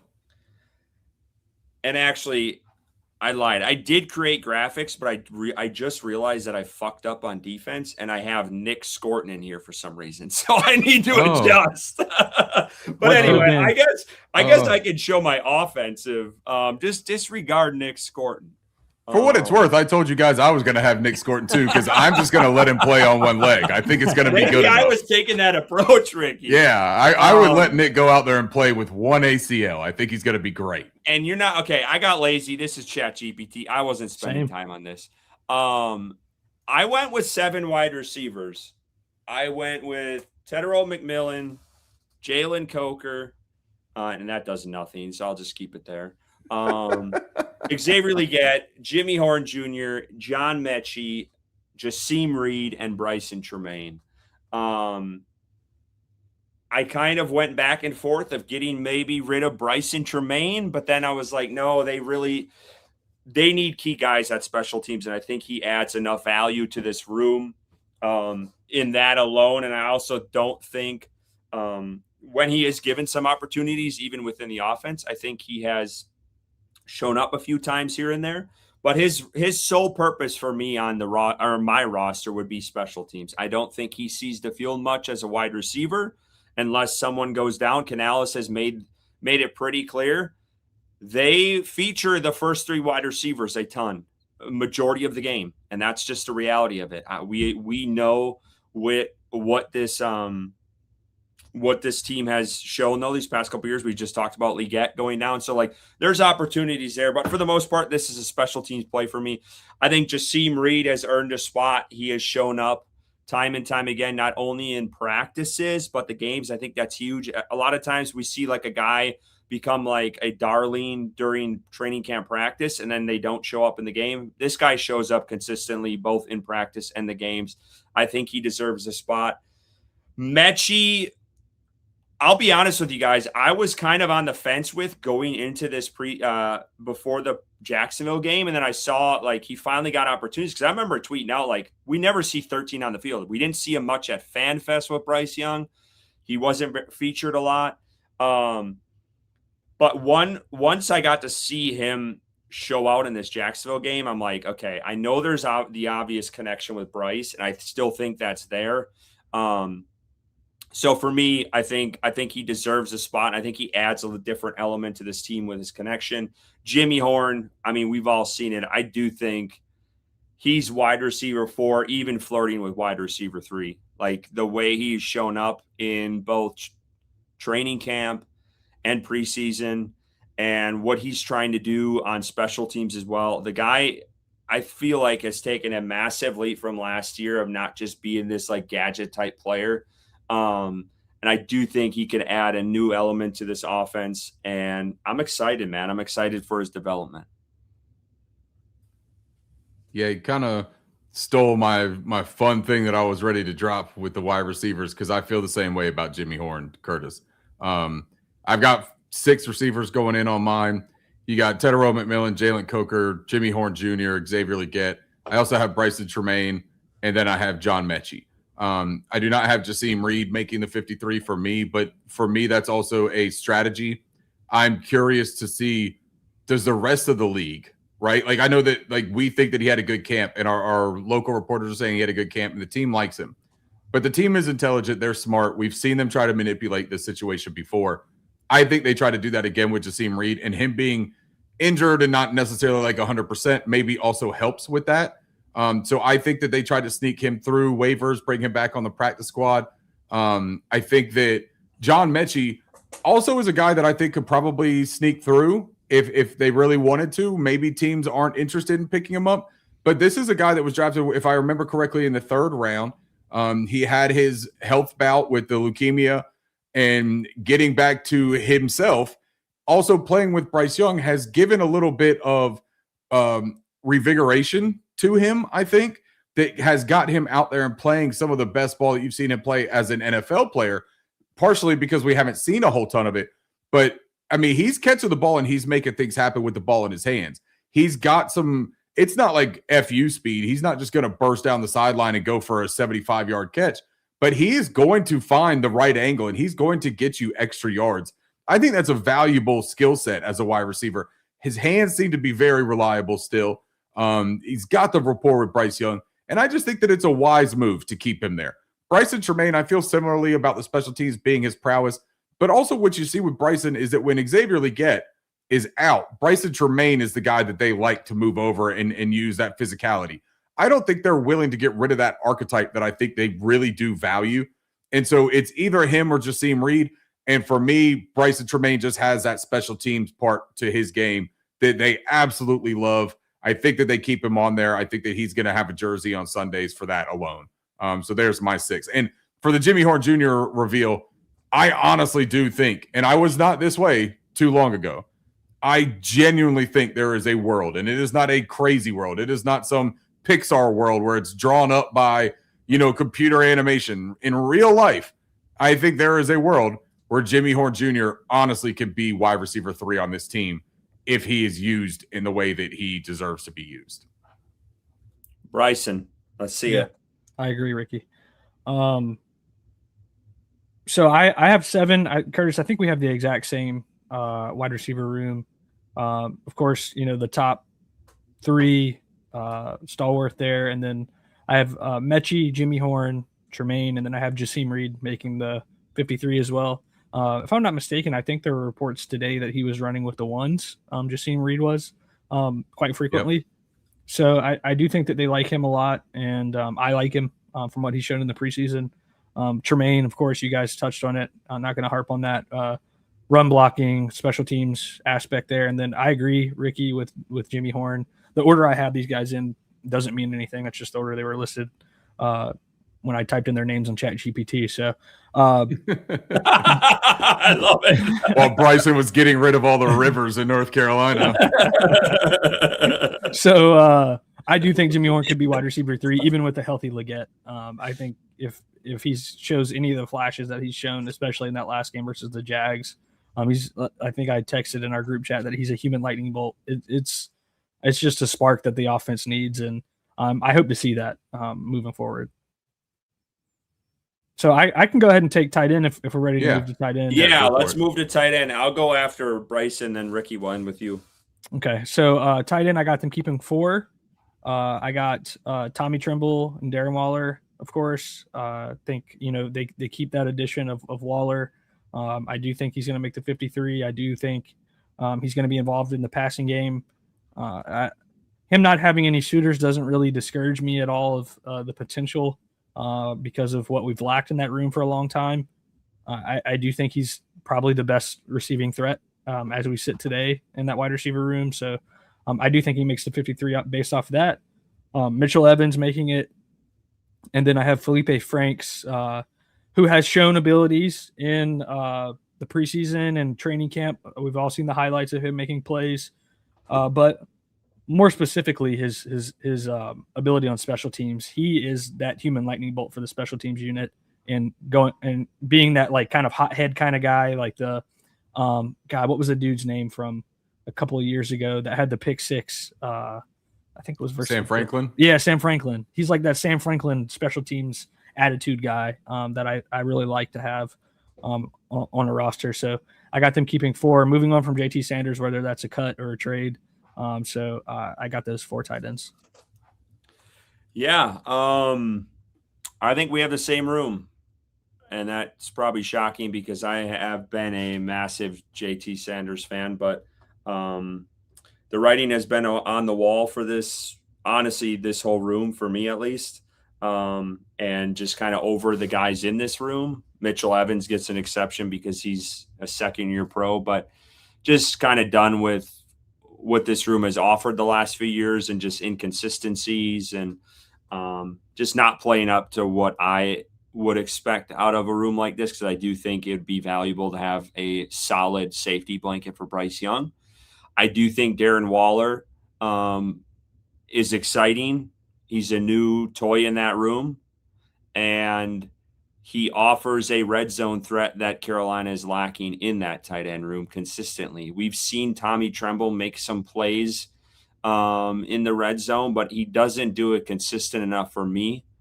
And that's what I like out of Darren Waller. And I do think there is like smoke there with, and I do kind of believe those reports that they are trying to shop Sanders around. Canales' comment today made me just think like, the writing was on the wall for this guy, whether they try to trade him or he's cut. So yeah, I'm all on board for the Waller move. And what Bryson said about Felipe Franks, I think we missed him. I know there was some pickup after he was cut last year. He didn't re-sign with Carolina, and then he went to Atlanta. But I still think they were missing that within this special teams unit, that just that fiery guy. And I think I value that. And I also think he's made some plays as a tight end this camp that I've liked. Some one-handed grabs. Like he's not at that level yet, but he's showing progress within that room from that side of things too. So that kind of excites me a little bit. I just liked his mentality, and I think what the special teams was lacking was a player like him. So I went with 4. So before Ricky goes, question for you, Curtis. So if they don't trade JT Sanders and you're sitting there with those 5 tight ends, I think they cut him. I would. You would cut him. Yeah, you can't keep 5 tight ends. This room is not good enough for 5 tight ends. It's not. Okay. There's other spots on this team that you need roster spots for. So yeah, I'd get rid of them. Okay. That's big news because that's JT Sanders' #1 fan right there. So tough slate right there. Yeah, things ain't looking good for my man JT Sanders. He needs a new spot. He does. I don't think it's working here. I got the same 4, fellas. This is the first room we've had, I think, or no, a couple of us had 4 of the wide receivers or running backs as well.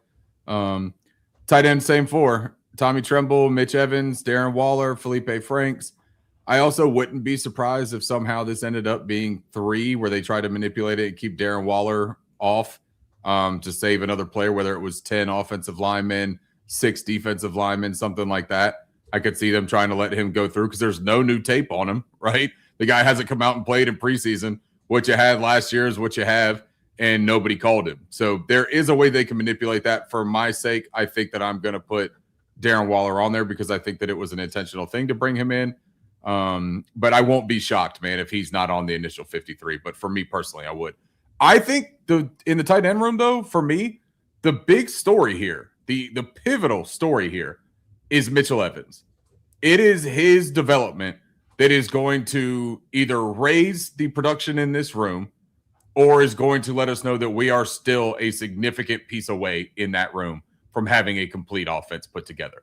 I like our wide receivers. I like what they've done there. I'm a firm believer in Jonathan Brooks and Chuba Hubbard. I like Bryce Young. I think that he's a NFL starting quarterback that can take you where you need to go.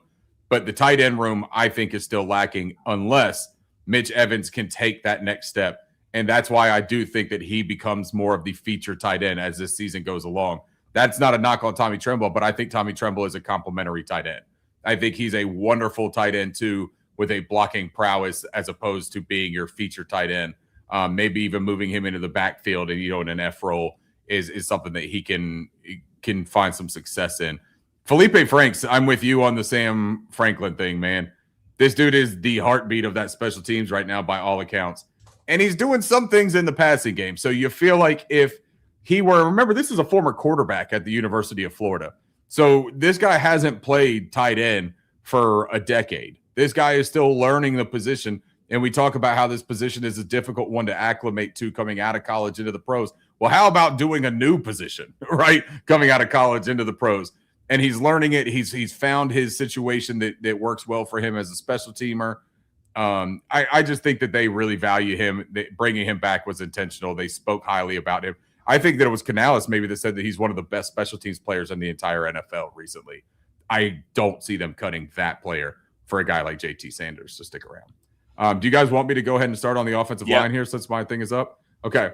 I've got 9 offensive linemen. I've got Rasheed Walker, Damian Lewis, Sam Hecht, Robert Hunt, Monroe Freeling. Yeah, some of that was intentional, having Sam Hecht in there with the starters, because I do truly believe that at some point, man, maybe when Taylor Moton comes back, there's a conversation we've had, the 3 of us as well. Maybe when Taylor Moton returns and he's healthy, assuming he does, maybe they feel a bit better about passing it off to Sam Hecht and saying we don't have 2 rookies now on the offensive line, but we do have Sam, who wasn't forced to play immediately.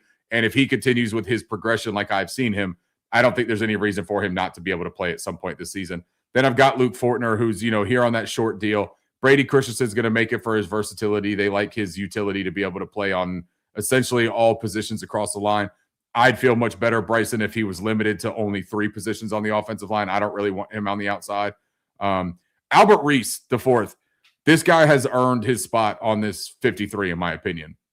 You struggle to find – he's big, first of all, 6'7", 322, 325 pounds, moves pretty decently, can do a little bit of swing action left and right, but I like him on that right side. I think that he has done enough. I would keep him. I would keep him over Stone Forsythe. I also think that Stone Forsythe was somebody that I considered keeping, even though you know how I feel about him, Bryson. Everyone that watches the show knows how I feel about him and that signing. I did consider it, though, because after what you see at joint practice today, you're an injury away from having to have your backup offensive lineman come in and play, right? And if it's Brady Christensen coming in for Monroe Freeling, I think that's absolutely terrible. If it's Albert Reese, okay, but this is a undrafted free agent that's going to come in and play. You don't feel great about that. At least Stone has some NFL experience, whether it's good or bad. They liked him enough to bring him in, so maybe they try to keep him, but I think he's another guy that you can slide through waivers and you're not going to miss out on him. I would not let Albert Reese hit waivers. I think a team will take a chance on him after his preseason. He's played a lot, too. This isn't a guy that has a small snap sample that you can look at and say, yeah, but he's, 10 snaps a game and he's doing pretty well. I think that he's earned that spot. For my 9th spot, I have the word acquisition there, Bryson. I would like to see, and this isn't a acquisition after the cut day, I would like to see whether it's Jatavion Sanders that helps facilitate this, or if it is a pick swap or something like that. I would love to see them do what we see teams like Philadelphia, Baltimore, some of these smarter franchises do almost every single year, where they go and they have conversations with these teams and they make a move to grab a player before the waivers, before they're cut. If a team says, hey, look, I don't think we're going to keep this guy, there are guys out there that are on the trade block right now that are going to hit that chop that I would love to see them go and say, hey, we think that guy could add to our room. I'd like to bring him in. I'd love it to be an interior offensive lineman. There is no depth in there for the interior offensive lineman, but in no way, shape, or form was I going to give it to Xandler Chavala. I'm sorry. I understand that he has gotten a lot of high remarks from other people. This is our 53 of what we're going to do. I have seen him play on Sundays, and it is not good. It does not make me feel at all comfortable of him playing in front of Bryce Young, next to Luke Fortner, Sam Heck, next to Monroe Freeling. That does not help your guys. And so I think it's time to move on. I think it's time to turn the page on that one, and let's bring in somebody else. OPM, I am sorry. You're a real friend to me, but I cannot do the Chandler Zavala stuff anymore. He's got to go. Got to go. Let's hit the super chat, and then we'll go to Bryson here. Bo, this is when we were talking, I believe, about Jimmy Horn, but $5. Remember how great Drew Brees was? We have him with Wheels and T-Mac. Oh, I see what. Okay. He's talking about Drew, or he's talking about Bryce Young. I thought I saw the Wheels, and I'm like, Jimmy Horn. Cheers, I like Bo. that. All right, Bryson, what do you got? All right, let me go ahead and pull this up here. Everybody squint your eyes and zoom in. So I got 9 offensive linemen as well. I've got Rasheed Walker, Monroe Freeling, Damian Lewis, Luke Fortner, and Robert Hunt. I have them keeping Brady Christensen. Begrudgingly, I have them keeping Stone Forsythe. But I don't hate the Albert Reese idea either, Ricky. I honestly didn't really consider that, but I would not be opposed whatsoever to moving on from him and giving a shot to the undrafted rookie. So, and I think he could end up on the practice squad, right? Like, you like him enough to keep him on your 53, but I think we'd all be okay with him on practice squad. For sure. And then I have them keeping Jake Curran. I think in regards to that depth at the guard position, it's scarce. I agree with you, and I think he had some Stone Forsythe on your roster. What? Came out of nowhere. Jesus Christ, you scared me moving that graphic yellow. Yeah, I mean, what? Outside how of much shit we talked about this dude, you want this guy on your roster? You're outside crazy. of him, the depth at that tackle spot, Like I was telling Ricky while you were whatever you were doing, pissing or I was something. grabbing a beer. I don't dabble in my beers like you guys. I'm on my third beer already. Dude, there's what, like 6-ounce beers? Come on now. 12 ounces. Let's go. Katie thinks that the AI messed you up, Bryson. She don't think you did it on purpose. Exactly. That's exactly what it was. It really it just added that in there. I don't know where the fuck that came from, but no, but just for depth purposes, I did have him on there with Jake Curran and then Sam Hecht, of course. And I agree as well. We agree a lot, Ricky, here. I think Sam Hecht will eventually beat out Luke Fortner because I do think he's made great steps forward. And I Stone over Chandler, OPM. Yes. I've seen what Chandler, whatever Ricky called him. I've seen him in action on my team. I haven't seen Stone Forsythe really in action on my team. And the depth I've seen Stone Forsythe in action for the Raiders, and he got Geno Smith killed and Kenny Pickett killed. I don't need that guy. I'm not hoping he plays. I'm not hoping he plays. But and to Bryson's defense, I see what he's doing here because it's similar to what I did with Albert Reese, right? If you don't have either a Stone or an Albert Reese on there, you don't have a backup tackle on this roster. Like Brady Christensen is not a tackle, dude. Yeah. And so, like, I get that, man. And like I told you, my thinking behind that is the same with Jake Curran, Bryson. I wouldn't have any problem with those being practice squad guys that if, everything goes bad, you got to call one of them up. But Curran was a lot like Darren Waller, where he didn't seem to have a ton of interest anywhere else, right? I think he did one workout, maybe with like the Giants or something like that. But I never saw him as like this coveted player. Nobody else offered him the thing. We brought him in late in the situation. So I think that you can sneak him through practice squad. So that's the only reason I didn't keep him. Because Bryson, I think you make a good point with the backup or the depth there for the interior of the offensive line. I like him in that regard, but I think that for the 53, I prioritized not losing out on Albert Reese if another team saw him and says, hey, look, we're looking for a developmental tackle. We can fit him in there. That makes sense. See, I disagree a little bit. I do think I would take Christensen at tackle over Forsythe. That's just me, though. The one regret I have with mine is not including Reese. And I actually went thin, if I can pull mine up here. I got ChatGPT to make mine landscape so you can actually see it. So, and I also that's what he was doing when he turned off the camera. He was over there typing on the ChatGPT. I actually got rid of Nick Scorton too on my active roster. He was out. He was out looking. He was looking out his window at a beautiful little pond out in front of his house, and he just saw it just get sucked right up with the old AI machine. So, I went with 8. Only 8 offensive linemen. This would probably be the lowest number I think Canales has had since he's been here. But I also think you have Icky at some point waiting in the wings to come back. You also have Moten at some point this season. That would put you at 10. And 1 or 2 of those guys would be cut from this roster then. But I went with Monroe, the 5 obvious. I'm not going to go through that. And then Brady Christensen, Sam Hecht, and then Jake Curran. I was really pumped that they brought Jake back because I thought he showed flashes last year when we had that turnstile of 12 different combinations last year of offensive linemen. I thought he had some value there, and I was honestly shocked they didn't have him in early on in the offseason, and then they kind of brought him in later. But I do like him as a backup guard spot way much more than OPM, if you're still in here, than Zandler Chavala, as Ricky said there. I think I nailed that. Yeah, you did. How did I nail that? I don't know. But yeah, I don't ever. It's a good thing those Bush lights are NA. I don't want to see 62 blocking for Bryce Young at all this season. And I believe Zavala was the one who kept stepping on him, his ankle in that game against, I think it was the Atlanta Falcons game. So OPM, for how much of a Bryce Young fan you are, why the hell would you want this guy on your roster so he can beat the shit out of 9 because he can't block a guy? I don't understand. Are you an NC State alum? Maybe that's what it is. Nope. But Zavala, I've never seen anyone as big of a fan as you are of him. Maybe maybe someone on this staff is, and that's why he sticks around and he's got the nuclear codes to Zavala's David mother. Tepper's office. I think it's Zavala's mother than OPM. I think that's the order there. But yeah, it's we're all out on Zavala. We all should be. Let's move on here.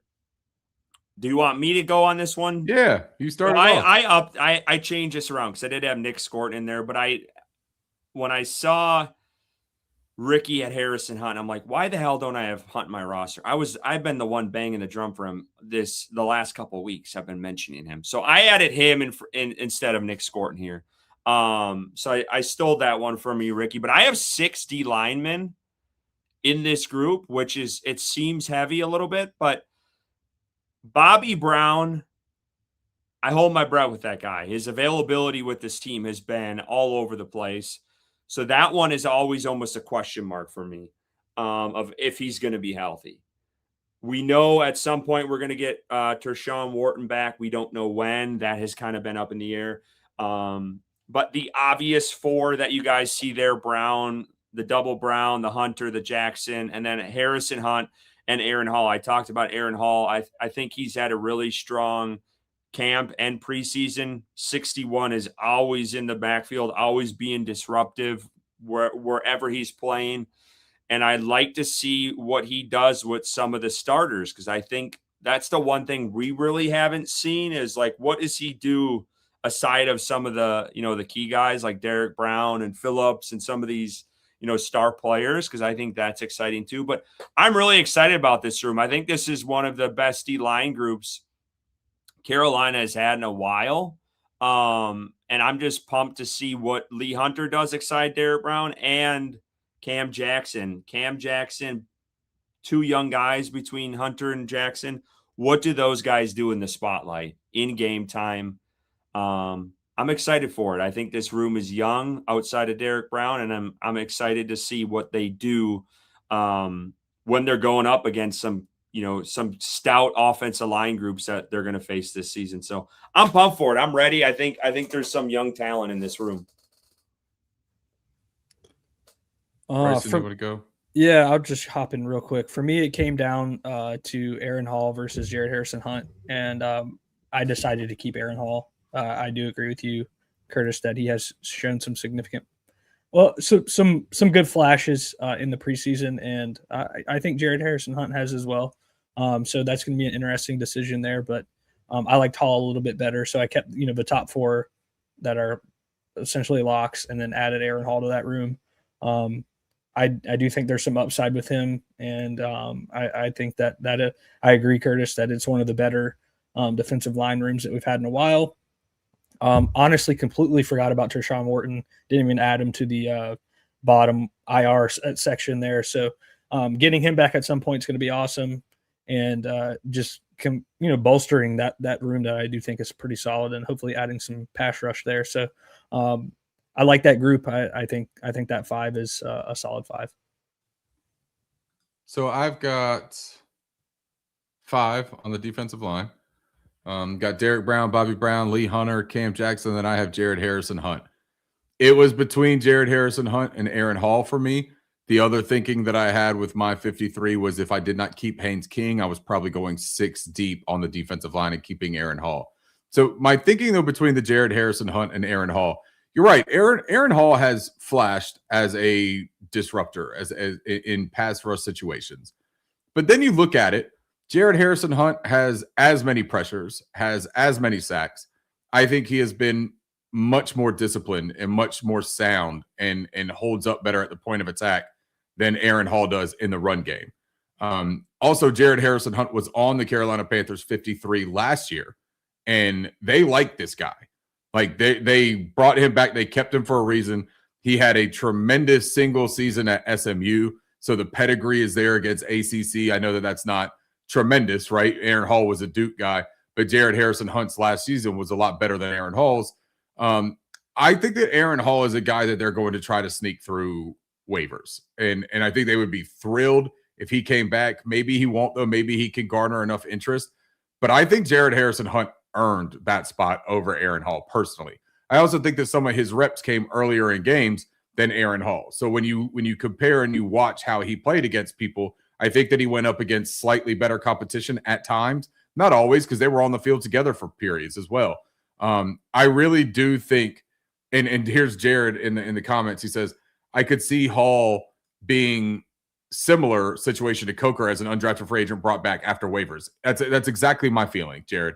But I think that what they like with Jared Harrison Hunt is that there is 2 years of him being in the building, that familiarity. We know how much they prioritize and value understanding the concepts that they're running, understanding the responsibilities, gap integrity. They play gap and a half. Jared Harrison Hunt has long arms. He's a long player.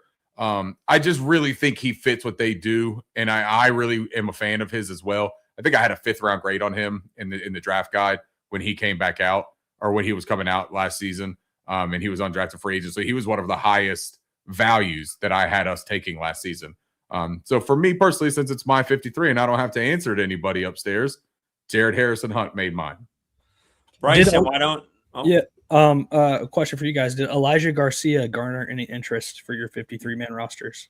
He did. I thought he played well this preseason, but I think that he's going to sneak through. I think that he's a guy that doesn't necessarily garner the interest, and I did use that as part of my thought process here about who can I sneak through and who has straight up earned it.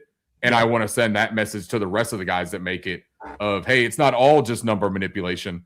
This is also, off of value of you guys did what you were supposed to do and you showed out. Cool. Bryson, why don't you kick us off with the outside linebackers? Yes, sir. All right, outside linebackers. So the top 3, Jalen Phillips, Patrick Jones, Princely, Umamielen. Then I got them keeping Travis Gibson and Cam Gill both. I think they've both earned a spot. I think Gibson played well last year. I think he's played well this preseason. I think he is a solid rotational depth piece there. And then Cam Gill, who Ricky told us about early on. And I was kind of, you know what? It's what was it? The UFL or the Canadian Football League, whatever the hell. UFO. Secondary league it was. That's right. Yeah, whatever. This guy, he's going to be I know he's been around before in Carolina, but really didn't have very high hopes for him, and he's played pretty well.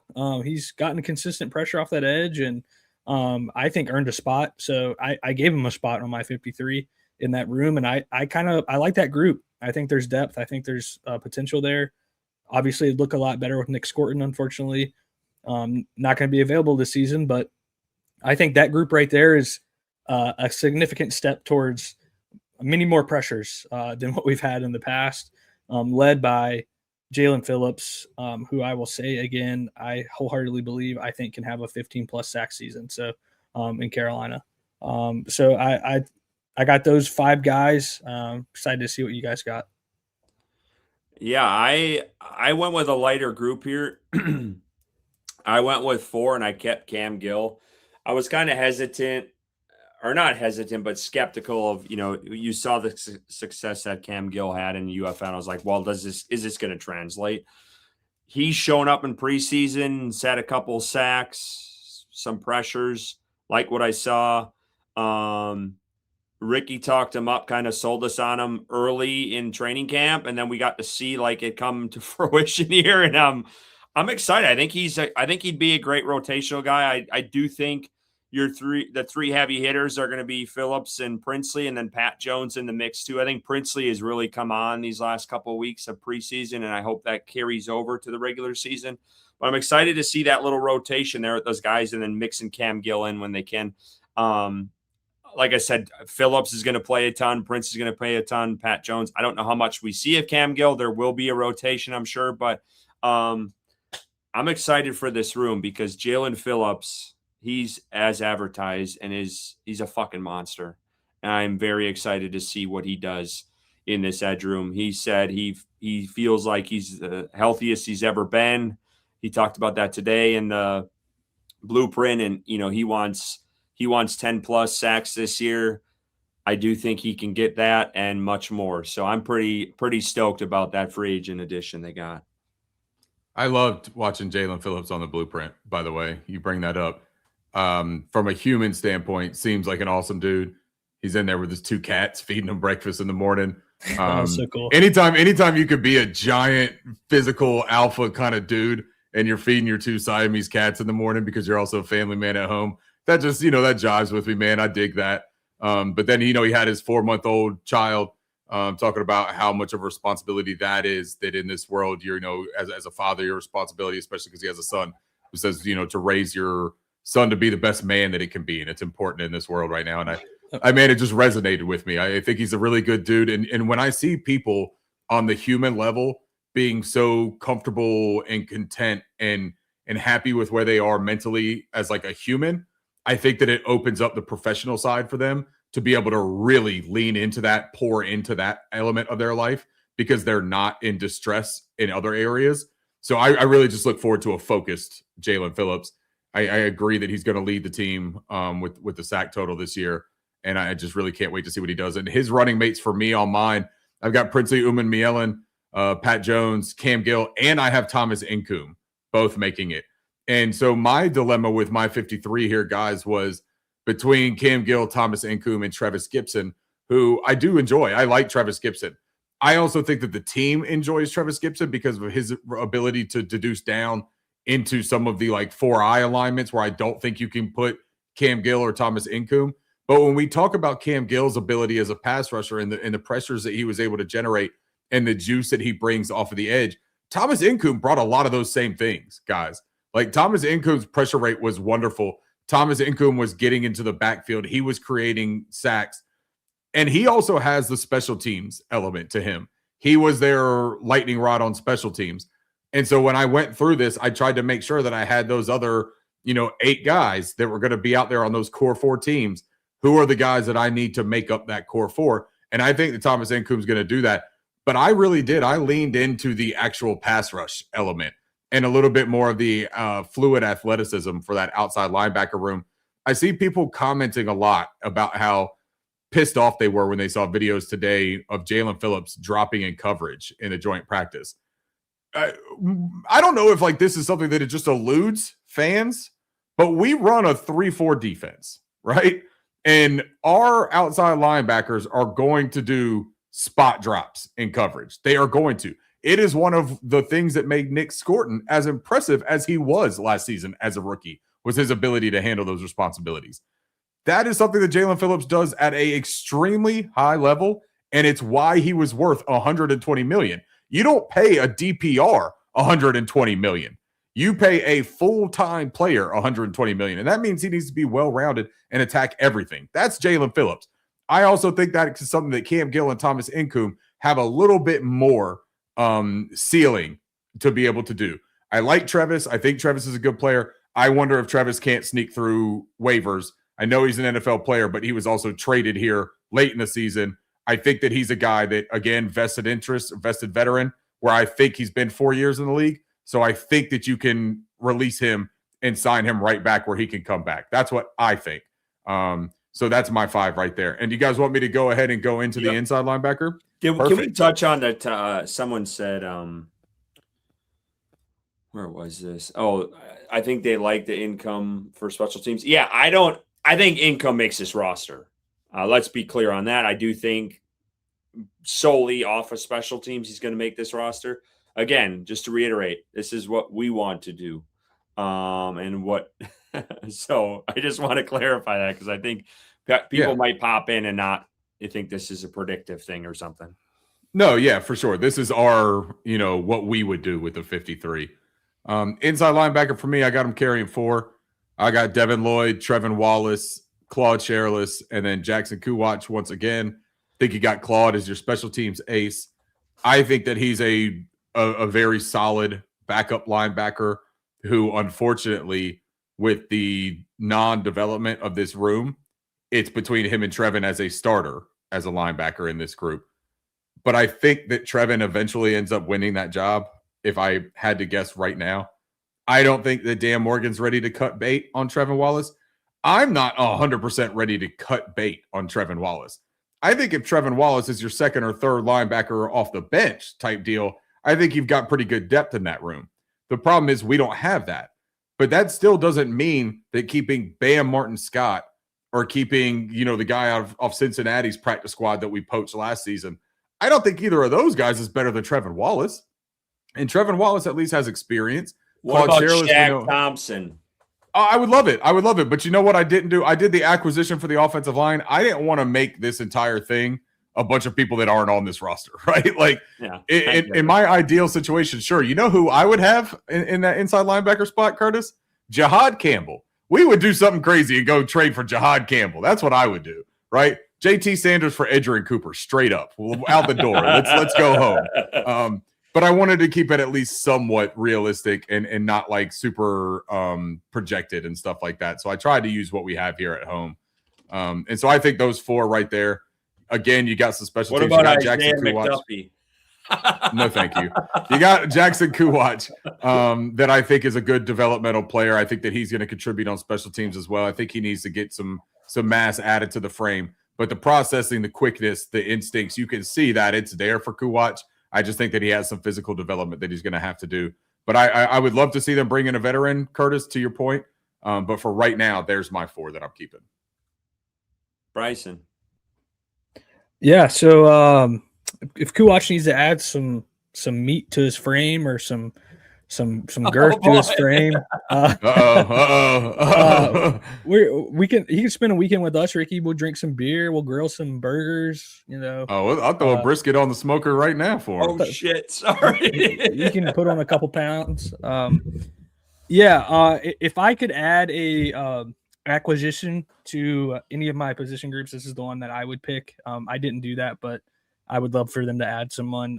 Curtis mentioned Shaq Thompson. Would absolutely love to have him back here because he's an upgrade over everybody behind Devin Lloyd in that room. But I have 4. I have Devin Lloyd, of course, the anchor. Please, God, stay healthy. And then amen. Trevin Wallace, Claude Cherless, and Jackson Kuwatch. I have little to no faith towards the players behind Devin Lloyd, which is a major concern for me on this roster. This is probably my number 1 area of concern, position group wise, just because it all hinges on one player. One player goes down and you are in trouble at that spot, like big trouble. So I would love for them to add someone, and I don't know if they are, in talks or whatever the case may be. They're going to be looking at the waiver wire when other teams make their cuts, but someone needs to be added. And I think I've seen enough of Trevin. I would be totally fine if they decided to move on from him.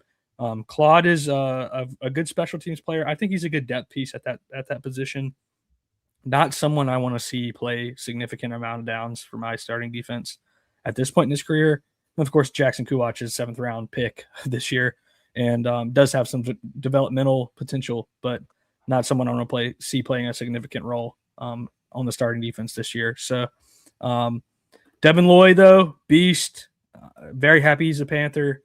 I think he's going to continue that great linebacker lineage here in Carolina that we've been lacking for a long time.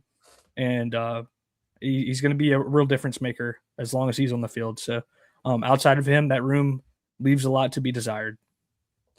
I will say this. I don't mind Trevin Wallace as a depth piece. I just don't like him as a starter.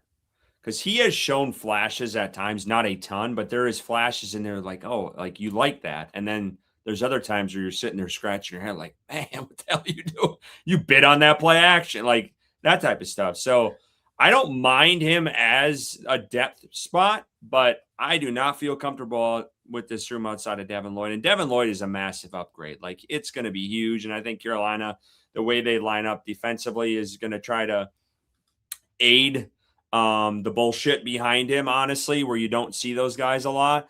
But I do think I agree with both of you guys. I do think they need to add to this room. I would be shocked if they didn't, honestly, because no one's really took the reins of that second spot. And I think that's telling to this point. But yeah, I went with 4. I kept it the same as you did, Bryson. A pretty light room. I do think they add. I would love to see Shaq Thompson back here. I was shocked at how well he played last year, honestly, because I remember I was one of the ones I was like, it's time to move on from him because he was not available. He was always hurt. And then last year he literally played, I think, almost every game, of course, and play pretty damn well in Buffalo. So you also wanted him to move on though, to open it up for Trevin to take a step. Yeah, right. And Trevin didn't take the step. So, yeah, I mean, I'd love to have him back. I don't know if that bridge is kind of fizzled out there, if like he's kind of sour for them getting rid of him. I don't know. I don't know where that relationship was left, but I would hope Dan Morgan could kind of rekindle that and bring him in. We'll see. I don't know. Ricky, and my question for you, because I feel like you're pretty in tune with this stuff and maybe you're not, and I'm just putting you on the spot, or maybe someone in the chat can. Is there any guys out there that you've looked at, like that has shined maybe in preseason that maybe teams cut or could be a potential trade? Have you looked at that at all or not? Yeah, I've looked, man, and I was going to prepare a list of some players that, I have my eyes on and stuff like that. It is really difficult to get a gauge on any of the players that would be cut being a significant upgrade to guys that have been in this defense for two seasons. That I think is one of the biggest parts, is that I don't know, man, like you're not going to see. So the Philadelphia Eagles have a great depth at their interior linebacker spot, right? But if they keep just 4, then they're going to keep all of their good interior linebackers. You're going to end up getting the Snicklefritz of that room. I saw people say whoever the Texans cut, we should just bring them in. It's just not really that true, man. Like you look at the players, are they actually upgrades over Claude or Trevin? Or is it just that we are so adamant to move on from these two players because we've seen them? So it's a double-edged sword for me when you start looking at some of these cuts and saying they project better as a starter in this team, right? Because if you have to get rid of one of those guys from the roster, you're getting rid of depth to bring in depth. But this is a guy that hasn't played for you. It's that enemy or the evil that you know, right? I would rather go into the season with Trevin and Claude than bringing in somebody else and saying they're going to start next to Devin Lloyd. Unless we are talking about a veteran like a Shaq Thompson, Bobby Wagner type of player. And I don't even know that Bobby Wagner fits what we would need him to do. Shaq, I think, fits great. For what it's worth, Shaq's family was still here in Charlotte not too long ago because his son was still smoking my kid on the flag football field. So they're still here in Charlotte. They're still comfortable with the area. So hopefully that bridge isn't completely burned. I would think that Dan Morgan could absolutely, throw a little cachet around and say, hey, Shaq, man, come on, dude. Let's work this out. I wanted to give you an opportunity to go somewhere else and continue your career if that's what you wanted to do last season. We just needed to get the young guy some looks. But unfortunately, the young guy hasn't answered the bell how we wanted him to. So I do think that could work out. All right, I'll go with corner here, and then we'll kind of loop around. I went with 5 in this room. I can't remember. I think they went 5 last year. J.C. Horn, Mike Jackson, Will Lee, Corey Thornton, Shaw Smith-Wade. I feel like Corey Thornton has kind of taken a step back, it almost seems like, from last year and the injury. But I really like him. I do. I still have faith in him as a corner, and I'm kind of hoping, once he's – I don't know if he's still just trying to get his feet under him from that injury from last year or what it is, but I do have faith that he can kind of rebound and get to the form he was last year. Because I liked his style of cornerback play. And I'm not going to describe it because they all give me shit for it. But no, please talk about it, man. But yeah, I sing like that the way love he plays song. Corner. I like the way he plays corner. So I went with 5.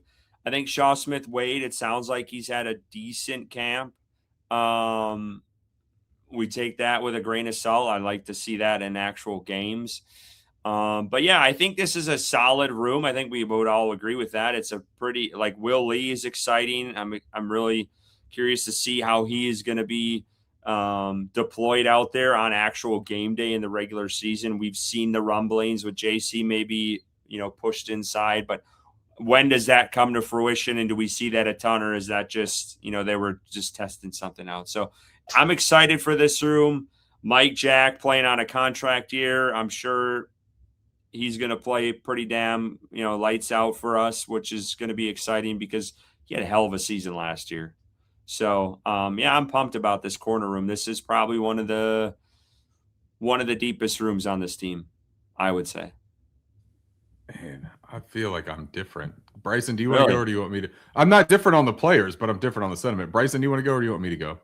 Yeah, you go ahead because I think I'm similar to you, okay, Ricky. Okay, so I've got the same players. for my cornerback room. Keep it 5. Got J.C. Horn, Mike Jack, Shaw Smith-Wade, Will Lee, and then Corey Thornton. For me, it was a tougher decision with Corey Thornton, trying to decide between him. Caleb Evans is a guy that they have for special teams that they like, and they play him on the outside anytime. But I cannot. I am just not an Evans guy. Like I don't like him playing defense. You liked him last year. I don't like him playing defense. I like him playing special teams. Like right. I like him on 4th downs. That is where he makes his hay. But I am not crazy about putting him in there. He gets torched on coverages so often, man. And I think that I kept Corey because I'm like, well, look, if he's not working out at the nickel, and his struggles have been in coverage thus far, still not in run support, though. He's still a physical player. He still plays big. And I know that's what you enjoy about him, Curtis. You like how big he plays and strong and thick and all those words that you wanted to use. So I do think that that's still an element that I want to see them kind of like nurture and get him comfortable with. But Shaw, I think, has won that nickel position back. That makes me feel a little bit nervous, boys, to be completely honest. I don't feel like this room is wildly deep and is one of our deeper rooms. Because I think that Shaw sleeping on Will Lee then. I mean, what is Will Lee going to do, though, for the nickel position that cannot find a solution? Because I don't think that Will Lee is going to play nickel. I think that Will Lee plays outside. And sure, you can move. Okay, you move JC in, but you can't move JC in all the time because you're going to want him. And ideally, you're talking about like traveling and sticking with a player. More, though. That's sure. But then you're going to have Mike Jack playing some man as well. If you're going to start moving some things around and start having guys travel, you just said Mike Jack had a great year for us last season. He played 89 snaps in man coverage. Mm-hmm. If that triples, I don't think his season looks as good. I don't trust Mike Jack in man as much as I trust Mike Jack in zone. And so when you start moving some of those things around and changing the function of the defense, I get a bit more nervous. The next room I feel better about. But for me, the cornerback room is still one.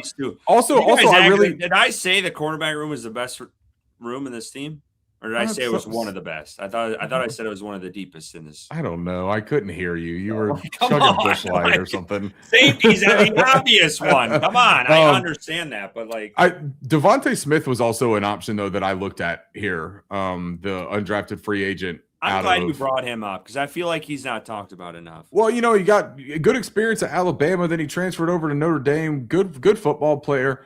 He had the forced fumble, but he has struggled as well. And again, he's an undrafted free agent rookie. So like there is learning curve that's going to go into that. But he's got good size. I think he's like 5'11", $190, $195.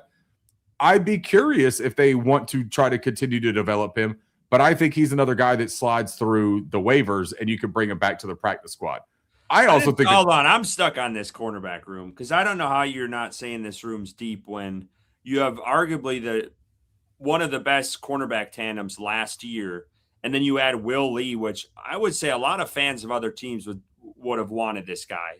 And if he can play up to the hype that, he's brought on this offseason, that's 3 solid corners in that. I mean, room. I think you just said it right there, though. That all depends on your perception about the rookie Will Lee being instant depth. You're talking about a 4th-round pick. You're talking about a guy that I wasn't as high on as everyone else seems to be. So that's just my personal thing, right? When I look at this, I was not as high on Will Lee. I did not think that he was as good of a fit.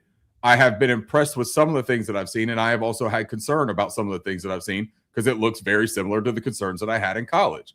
And so I don't feel that if Mike Jack or JC goes down, I don't think you put Will Lee in there and you have no drop-off. I start to get a little bit nervous that all of a sudden there's a significant drop-off and you're kind of floundering between, so do I play Shaw Smith-Wade outside? Do I keep the rookie in there and fight through his struggles? Or do I move Corey Thornton around outside and inside? And none of those give me the warm and fuzzies, man. So when I talk about depth, I'm talking about like you look at the Houston Texans corner room. Man, they can supplement 3 or 4 guys. The Eagles could do the same thing. That's depth to me. We have 2 very strong, solid players, and then we have a lot of question marks after them. That's it for me. Bryson? I agree. My room, the same 5. I think you talk about your 2 starting outside corners, obviously 2 very good players. you don't have a solid nickel, which is another starting position on the defensive side of the ball. I'm not excited with Shaw Smith-Wade. I'm not excited with Corey Thornton. Will Lee is a player that's going to back up those outside corners. He's not going to be playing the slot. So that leaves you with a question mark at that nickel spot. In my opinion, I'm not excited about either of those guys, but that's what we have on the roster. I do think that they both leave a lot to be desired on the field in regards to coverage at that spot. So good run defenders, but I think that when it comes to when they have to run man, I think they're going to get beat more often than not, and that's not a good thing. And then you talk about moving JC inside. Okay, move JC inside, then Mike Jack going against the opposing teams 1, and then Will Lee going against opposing teams 2. You know, Will Lee being a rookie, similar to Monroe Freeling, there's going to be lumps, and unfortunately, those are going to be way more prevalent at the cornerback position. I think if Will Lee's getting burnt like he did in the preseason on that one play for a touchdown and giving up points, and I do think that Will Lee has upside, and I think that he could be a solid player here for a while, but I wouldn't say that that's like legitimate, extremely good depth at that spot. So I do have some of the same concerns about this cornerback room, more specifically about that nickel spot. I don't think that they addressed it, and it needed to be addressed. I think they had high hopes for Corey Thornton and winning that job last year, and unfortunately he's come out after that injury and not looked the same. And Shaw's won it back, and we all know what that looks like with him as a starter. So overall, the top 2 guys in that room are good players, but behind them, I agree, a lot of question marks. So I just find it weird that it almost seems like y'all are complaining that they want to move JC inside when we've not at all. All we've done is complain about them not letting JC travel. Not at all. I got no beef with that. I just don't think you guys just don't have a lot of faith in Will Lee. Yeah, that's clear. For me, I think. How are you like sold he's going to be this lockdown outside corner when he hasn't played it down in the NFL? Because he's shown like he's had a couple lumps. Yeah, like you said, he's a rookie. He's going to have those growing pains, but there is some really good upside with him. And when you have a staff who trusts him enough to kick JC inside, that gives me a lot of promise. When you have a staff that believes in when JC Horn has been a lockdown corner, they have enough faith in a rookie they brought in the 4th round to kick him inside. Do they have that much faith in Will Lee that they're kicking JC inside, or do they realize that they have nothing else at the nickel position, so they want to play JC because the nickel position has become an important position in the NFL? No, I do think their ultimate goal with JC was we need to be able to let him travel at some point, and that was the biggest knock with him in this defense is he can never travel. And I think with adding Will Lee, the idea for their goal was we can kick him outside and let JC play free in the middle and move him around. And I think that's what they wanted.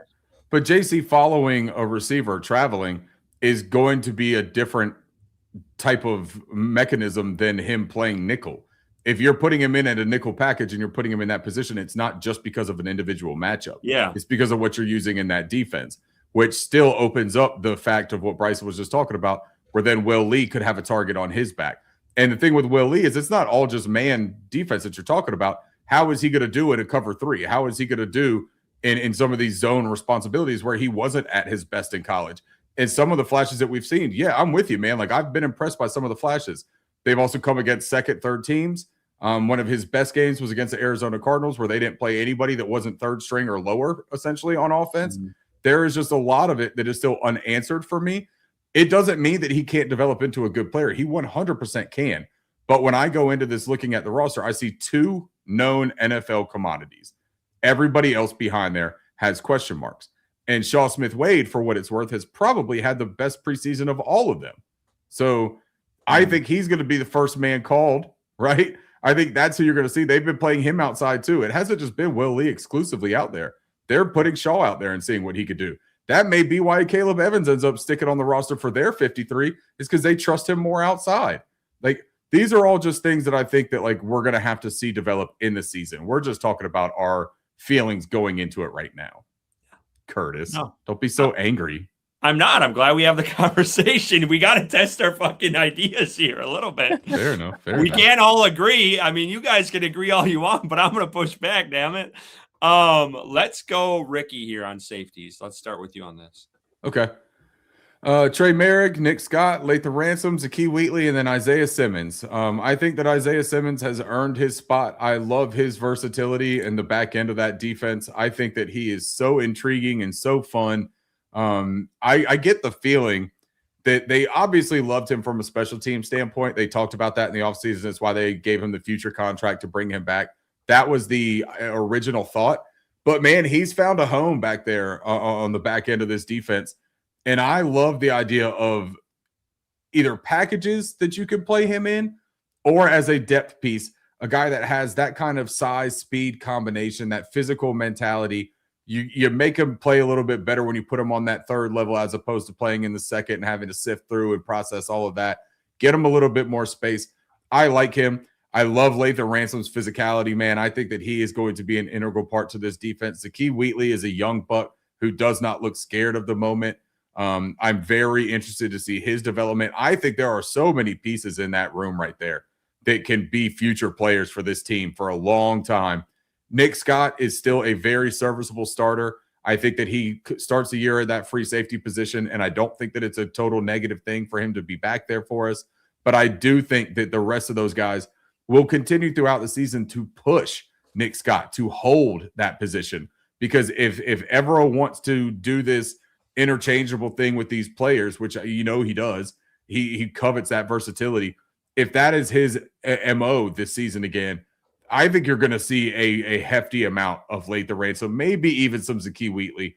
But from a special team standpoint too, man, you got some hitters out there and some guys that want to get that ball back to the offense. And I absolutely love that room. We'll end on Bryson here. I agree with you. And the chat, they think this is the best room on the roster. I think it's a deep room. I don't know if it's the best room on the roster. The one thing I think this room lacks is a ball hawk safety. We don't have it. We just don't have it in this room. Nick Scott is very inconsistent. He had a bounce back year last year, and I think all of us would agree that there was he took a lot of shit last year, and he actually played decent. Lathan Ransom, he's going to lay the lumber. Zakee Wheatley's a tackle machine. He's proven that in preseason. But there is not like a true cover safety on this roster. And that kind of worries me because we've seen that come up in January, in December, those late games when it really matters. You need that guy. Nick Scott has come up a couple of times with some picks, but the one last year that proved pivotal in that Rams game, if he comes up with that interception, that game is over with. So those things, that is probably my biggest concern of this room. But I think I didn't have Isaiah Simmons in the first one. Mine was more predictive. I like Isaiah Simmons. I think he's a hell of a special teams player.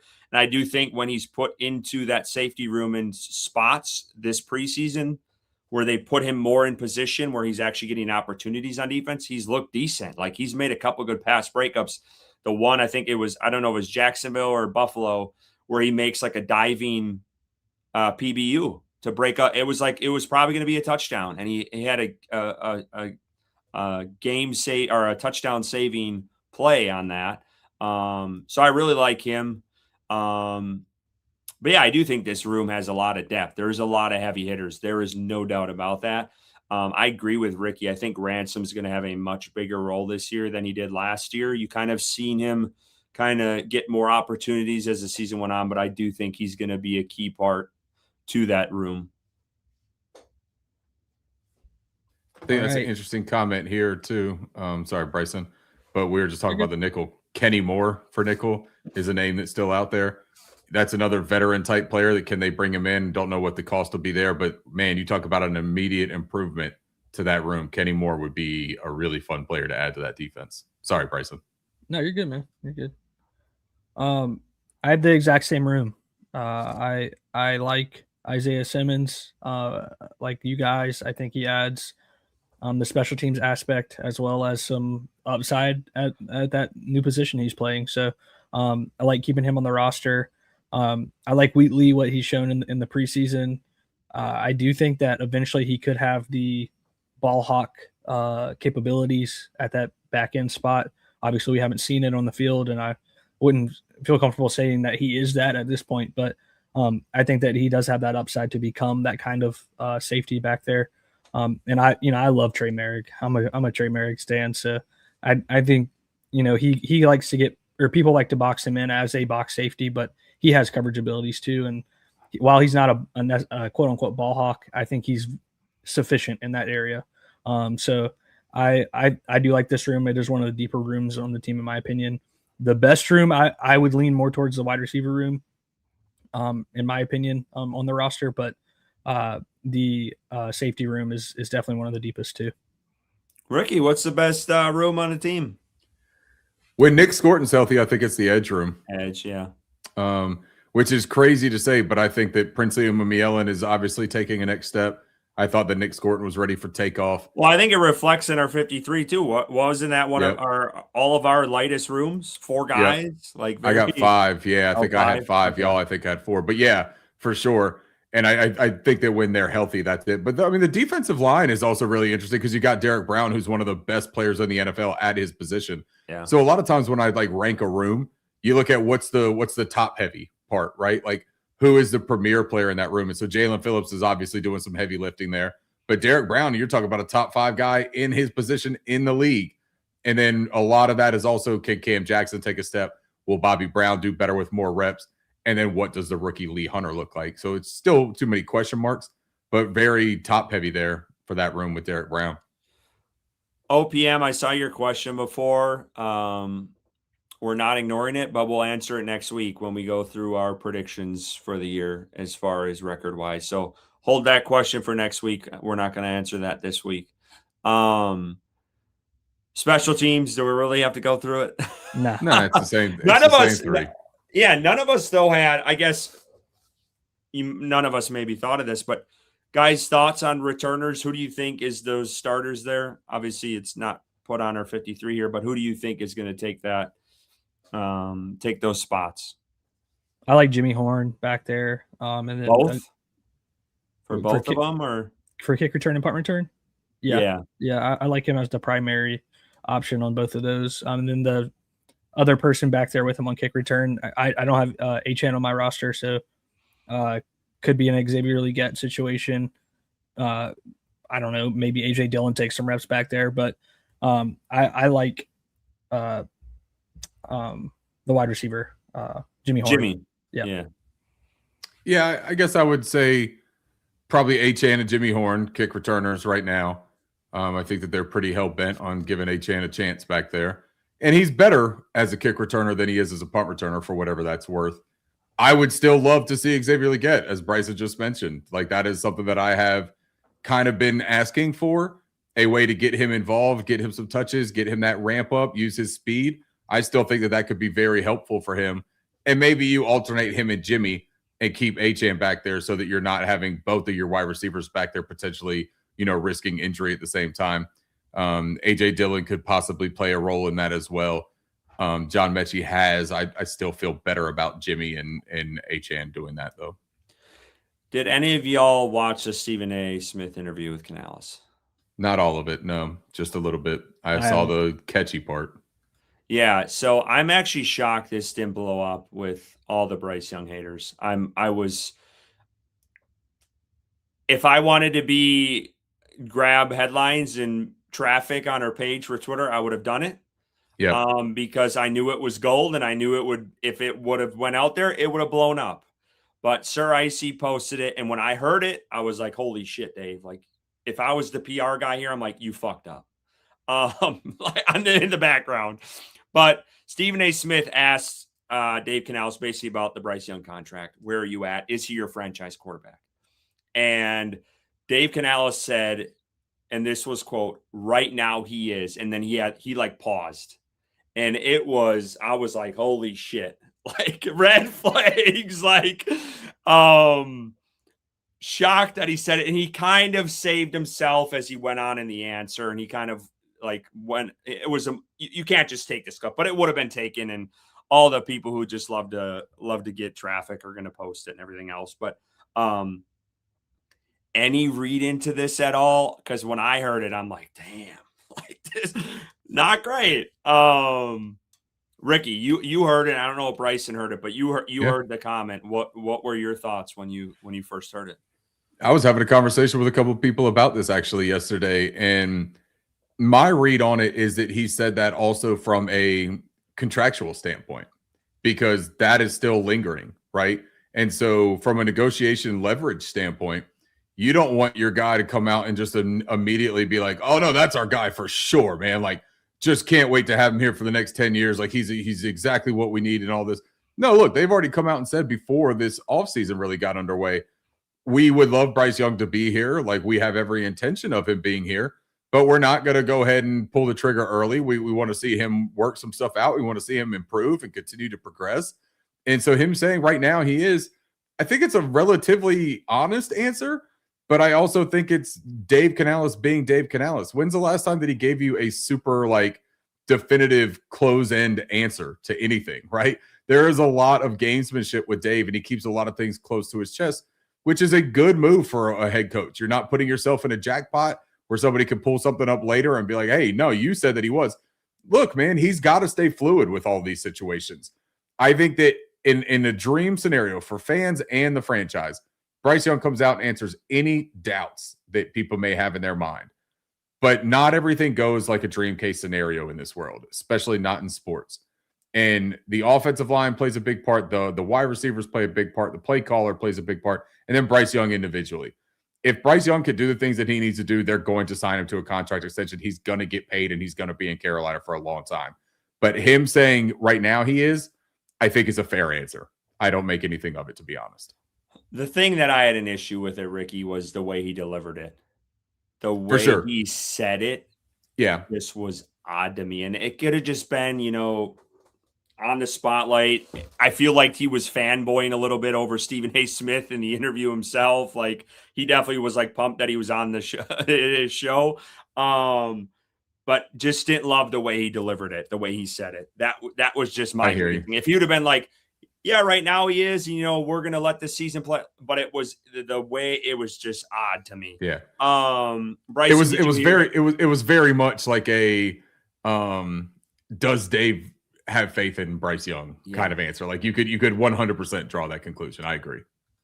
Yeah, I didn't see it. I don't love the answer that he gave, to be completely honest, but I understand Ricky's point, the contractual aspect of it, technically being that right now he is, and he doesn't have a contract after this contract. So I understand that point, but as a fan and as we all are of supporters of Bryce Young, I would love for the team, the head coach. I mean, the head coach isn't the person that's handling the contract. The head coach isn't the person that's, doing anything besides coaching him on game days and, throughout the week. I would love for the head coach to show a little bit more commitment to his guy. So I'm not in love with his answer there, but I'll go watch the interview and definitely give you guys a better answer.